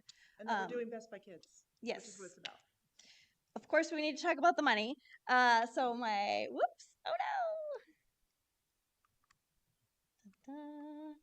no. Again, my prior experience in all of the other adoptions and all of the other companies I've worked with, we've always been encouraged to sign a 5-year contract, a 6-year contract, and you'll get a discount if you do that.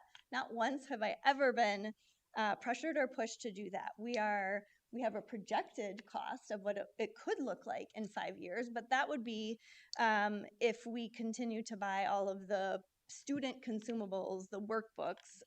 We could decide at some point, nope, we want to do things digitally, or we have another way of doing things, in which case we wouldn't necessarily spend that much. But this is a year-by-year commitment that we're making that includes all of the implementation support. And I think also what's beautiful about that is if ARC makes another update in a couple years aligned to research, we would be able to get those new resources without being locked into, which is exactly what happened to us with our last adoption. Literally the next year, an updated Science of Reading updated curriculum came out, but we were stuck for 7 years with the curriculum. So we're not going to be stuck in that way. Which again is a lovely surprise. But those are the dollars that we're looking at, very, very comparable to any other company that I've looked at. We're in the ballpark of what we spent 7-8 years ago with Benchmark, honestly. That's kind of from a fiscal side what we're looking at. With that, I think I, again, want to really, for the dollars that are going to be supporting this purchase, I want to thank our community for, again, approving our override, and also our committee for hours and hours and hours of time to, again, committed, that commitment to make the best decision. And with that, I will pause and, of course, explore, entertain any questions that you might have. A couple of questions. In our decision-making criteria, just want to be really clear, when we chose this curriculum, was cost a factor that was determined, or was the choice entirely based on pedagogy? Yes, I did not get the numbers until we had made it pretty far along down the road. Okay. And just, I am not a teacher, so pardon me if I butcher this explanation, but my understanding in comparing these two programs, so it sounds like these are, from the desk research that I've done, sounds like these are two very premier programs that are our final two. The difference, it seems, with Amplify was they use strictly decodable books, which means that we don't get as many authentic reading experiences from the types of books that we're talking about here. And from the authentic books, there runs the risk of students encountering words they've never seen before, or don't have the skills to decode the specific words within them, therefore going back to previous non-scientifically backed approaches to how students figure out how to read. I'm just would love just kind of please correct anything that I've said there if that's incorrect, and just a response to what that means for student learning and how will teachers encounter significant strain to adapt to that type of reading material for the kids to understand. So I think I want to not pick apart, but just kind of get to the root of what you're asking, because I do think there are maybe some, not misconceptions. Sure, please. There. So I think if we're addressing the lovely Miss Tara Lau Garcia's email, she was speaking of the noticing that in our ARCs, and I actually sat down with her lovely reading coach as well. And there was a noticing of one of the decodable books, or one of the books that was used in small group reading, was not as much decodable. So when we're teaching kids phonics skills, we want them to be able to instantly go into a book and apply that phonics skill. So if I'm learning short A sounds, I want to be able to go into a book and then read a book that has short A sounds so that I can really authentically practice that skill. Where the research kind of acknowledge some errors and that textbook companies had made would be when that book also had a very predictable cadence to it. So like cat sat on the mat, so that a child wouldn't actually have to decode the book, but they could kind of guess, or they could use the pictures to. I think that's what Ms. Lau Garcia was talking about in terms of her research, that that the books were not decodable but followed a pattern. In my work with actually the reading coach, we found one book that maybe was a little more patterned, but when we looked at the other books that were in that collection, they were all very decodable. And I've also done some additional follow-up just in terms of all the other resources that we're getting, and they are they do follow the science of reading. First grade gets a whole decodable pack, and actually, Miss Veer did like that pack. She said, "This is great." And so I would say 9.9 times out of 10 of the things that I looked at, they were following the science of reading. And I'm not an expert. I did pass letters, but we've got experts much greater than I that are also, again, really important to the success of the implementation. Any other questions? Yeah, I have a question. I teach high school, and at one point in my career, I was a math teacher, and we were given like engaged in your curriculum, and here's your curriculum, now implement it. And the problem we found was that we were creating a lot of our own lessons because we needed to pre-teach skills to students for them to be able to understand the lesson. And then we needed to also create supplemental materials because even though we had the big book, it wasn't enough. The kids needed more practice. So we're creating supplemental materials for that. And then we're creating our own assessments because the assessments within the curriculum were not indicative of, we weren't able to tell whether or not students really understood the skill we were asking them to show us. Do you see that that could be an issue? I know that secondary and elementary curriculum are very different. What I don't want to do is pay a lot of money for a curriculum and then our teachers are spending so much of their time trying to like fix the curriculum essentially. Did you hear anything from Avondale about their teachers needing to do that, or is that feedback that you've ever received? Because what I don't want to do is, teachers, here's a brand new curriculum and you're also going to need to fix it. Oh yeah, we did. I mean, we Frankenstein, to use Alexis's, our benchmark curriculum. We spent $40,000 every summer on teacher work to make that happen, and so that was not a desire of ours. Yeah. I think that's also when we were doing our lesson deep dive, we really focused on these particular parts because as we were looking at the curriculum, especially the earlier ones that we were looking at, we were seeing a lot of uh, misalignment. Sorry, I was looking for the word misalignment between these things or what we say are best practices and what we were seeing in the curriculum. So, for instance, on some of the other ones, the standards and objectives, it would list 5 different standards, and we were literally me, Alexis, Melissa, Abby, as we were looking through lessons, looking through like what are we actually teaching here? There's 5 different standards listed. I'm not even sure what we're teaching. Then we looked at the assessment, and the assessment wasn't aligned to the actual objective or standard that was being taught there. And then we're looking at the student work or what it's asking the students to do, and everything was just misaligned. As we were looking at this curriculum, it was very streamlined and it was very clear, like, this is what students are learning. Here's how the teacher is going to model it. Here's the assessment that's clearly aligned to it. Here's the success criteria and all of those things. And so I think if we would have gone with any of those other choices, there would be a lot of Frankensteining happening. But I do think that with this choice, it is very streamlined and very clear and aligned to what we already say are best practices through our work with NIET and the teaching and learning rubric. So, thank you. Assessments. I'll just pop in with assessments really quickly. Currently with benchmark, it's like, it was already mentioned, we were having to Frankenstein it. So we're writing our own assessments. There's over 70 for the district. So it's something we've all had to work on. For the last 2 finalists, Amplify and ARC, the Amplify's assessments would have had been the same thing. They were assessing science standards. They were not aligned at all. ARC has a pre, mid, and a post. A lot of our teachers are writing their own pre-assessments right now or begging us to do it on top of those 70. And so we worked on doing that. And so, and those assessments are directly aligned to like the main standard each unit. Thank you. All right. Any other questions? Okay. And so with this recommendation, is it for 1 year or?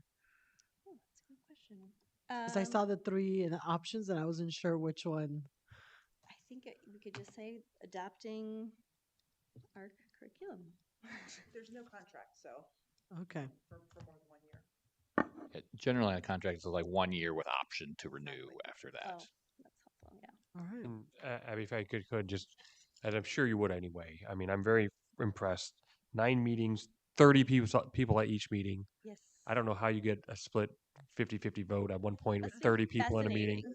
Yes. Remarkable. Thank you for all the hard work, as I'm sure you already would. And it sounds like there's more flexibility than going forward year to year. If you want to do add-ons or whatever, you described workbooks and things like that. Just keeping teachers continue that conversation of if that's something that's going to help them teach. If it makes their lives more efficient, better teachers, better for our students. I'm sure you'll be talking with them as this thing sounds like it's more flexible than what we currently have. That means we're going to have that conversation continue to go on. Yeah, this won't work. This only works if the teachers embrace it and find their joy and their passion for it. And so we will work to the moon and back to make sure that that's happening. Thank you. All right, perfect. Thank you so much again. That was really great information. I really enjoyed looking at the Spanish lesson plans. And so I'm really excited that it's so complete, and also these bug books. And I mean, even and seeing, the stamp of approval of a Reading Rainbow book, Oh yeah. which I know us millennials definitely understand that. Let me just say, fifth grade starts with aliens. Yeah. Aliens. Okay. I know. So Perfect. Yeah. All right, so do we have a motion for action item B? I move to approve the ELA adoption of the American Reading Company for K through 6. Do we have a second? Second. It's been moved and seconded. All those in favor? Aye. Aye. Okay. Anyone opposed? Right, hearing none, the motion carries.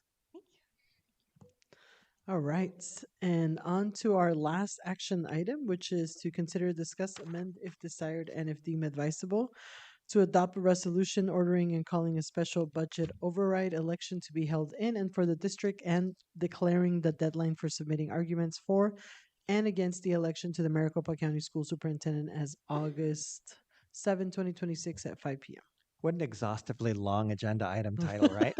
But we spoke at our work study session on calling an election for this M&O override. We heard from Stiefel and from Gus Rosenfeld at that last meeting. We have council represented here from Gus Rosenfeld if you have any further questions. But this is moving forward. We discussed on that evening moving forward with both an M&O and also consideration for district additional assistance override. We've been working out the numbers for looking at the DAA override as well as drafting the language, but we're only coming forward tonight with the resolution for the M&O override because that's ready and prepared for you. It was a pretty tight turnaround between our last meeting and getting all the language ready. We will be ready for March 12th, correct? I'm sorry, May 12th. Yes, sir. So we'll be ready for May 12th for bringing back the DAA so that we can go out for both elections at the same time. I thought we were going for it was capital, not DAA. That's the same is? district. Yep. But tonight is just the language for and the whole timeline, everything that President Ramos read out. Do we have any questions, comments, or are we good to? Just real quick, I'm glad we're doing both. I know I missed a study session, couldn't be there, but I'm glad we're doing both. I'm looking forward to the next one. Maybe for our friends from Gus Rosenfeld who sat through the whole meeting, thank you for your patience. We'll try to see if we can put you earlier in the agenda item since you got to come back in May.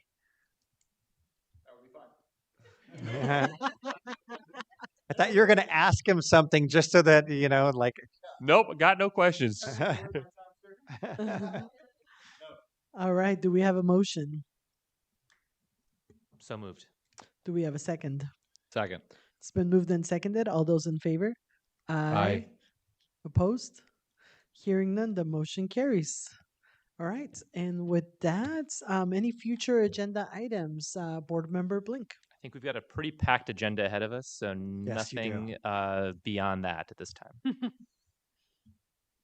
I concur 100% on that. My thoughts have been on superintendent search more than agenda items. So. Thank you, Board Member Hermes. Agreed. Nothing for me, Madam President. All right, thank you, Clerk Ford. Nothing from B. Thank you, Madam President. And nothing for me either, because it's definitely going to be a very, very busy season these next 2.5 months. So thank you, everyone, for everything, and we adjourn at 7:55 p.m.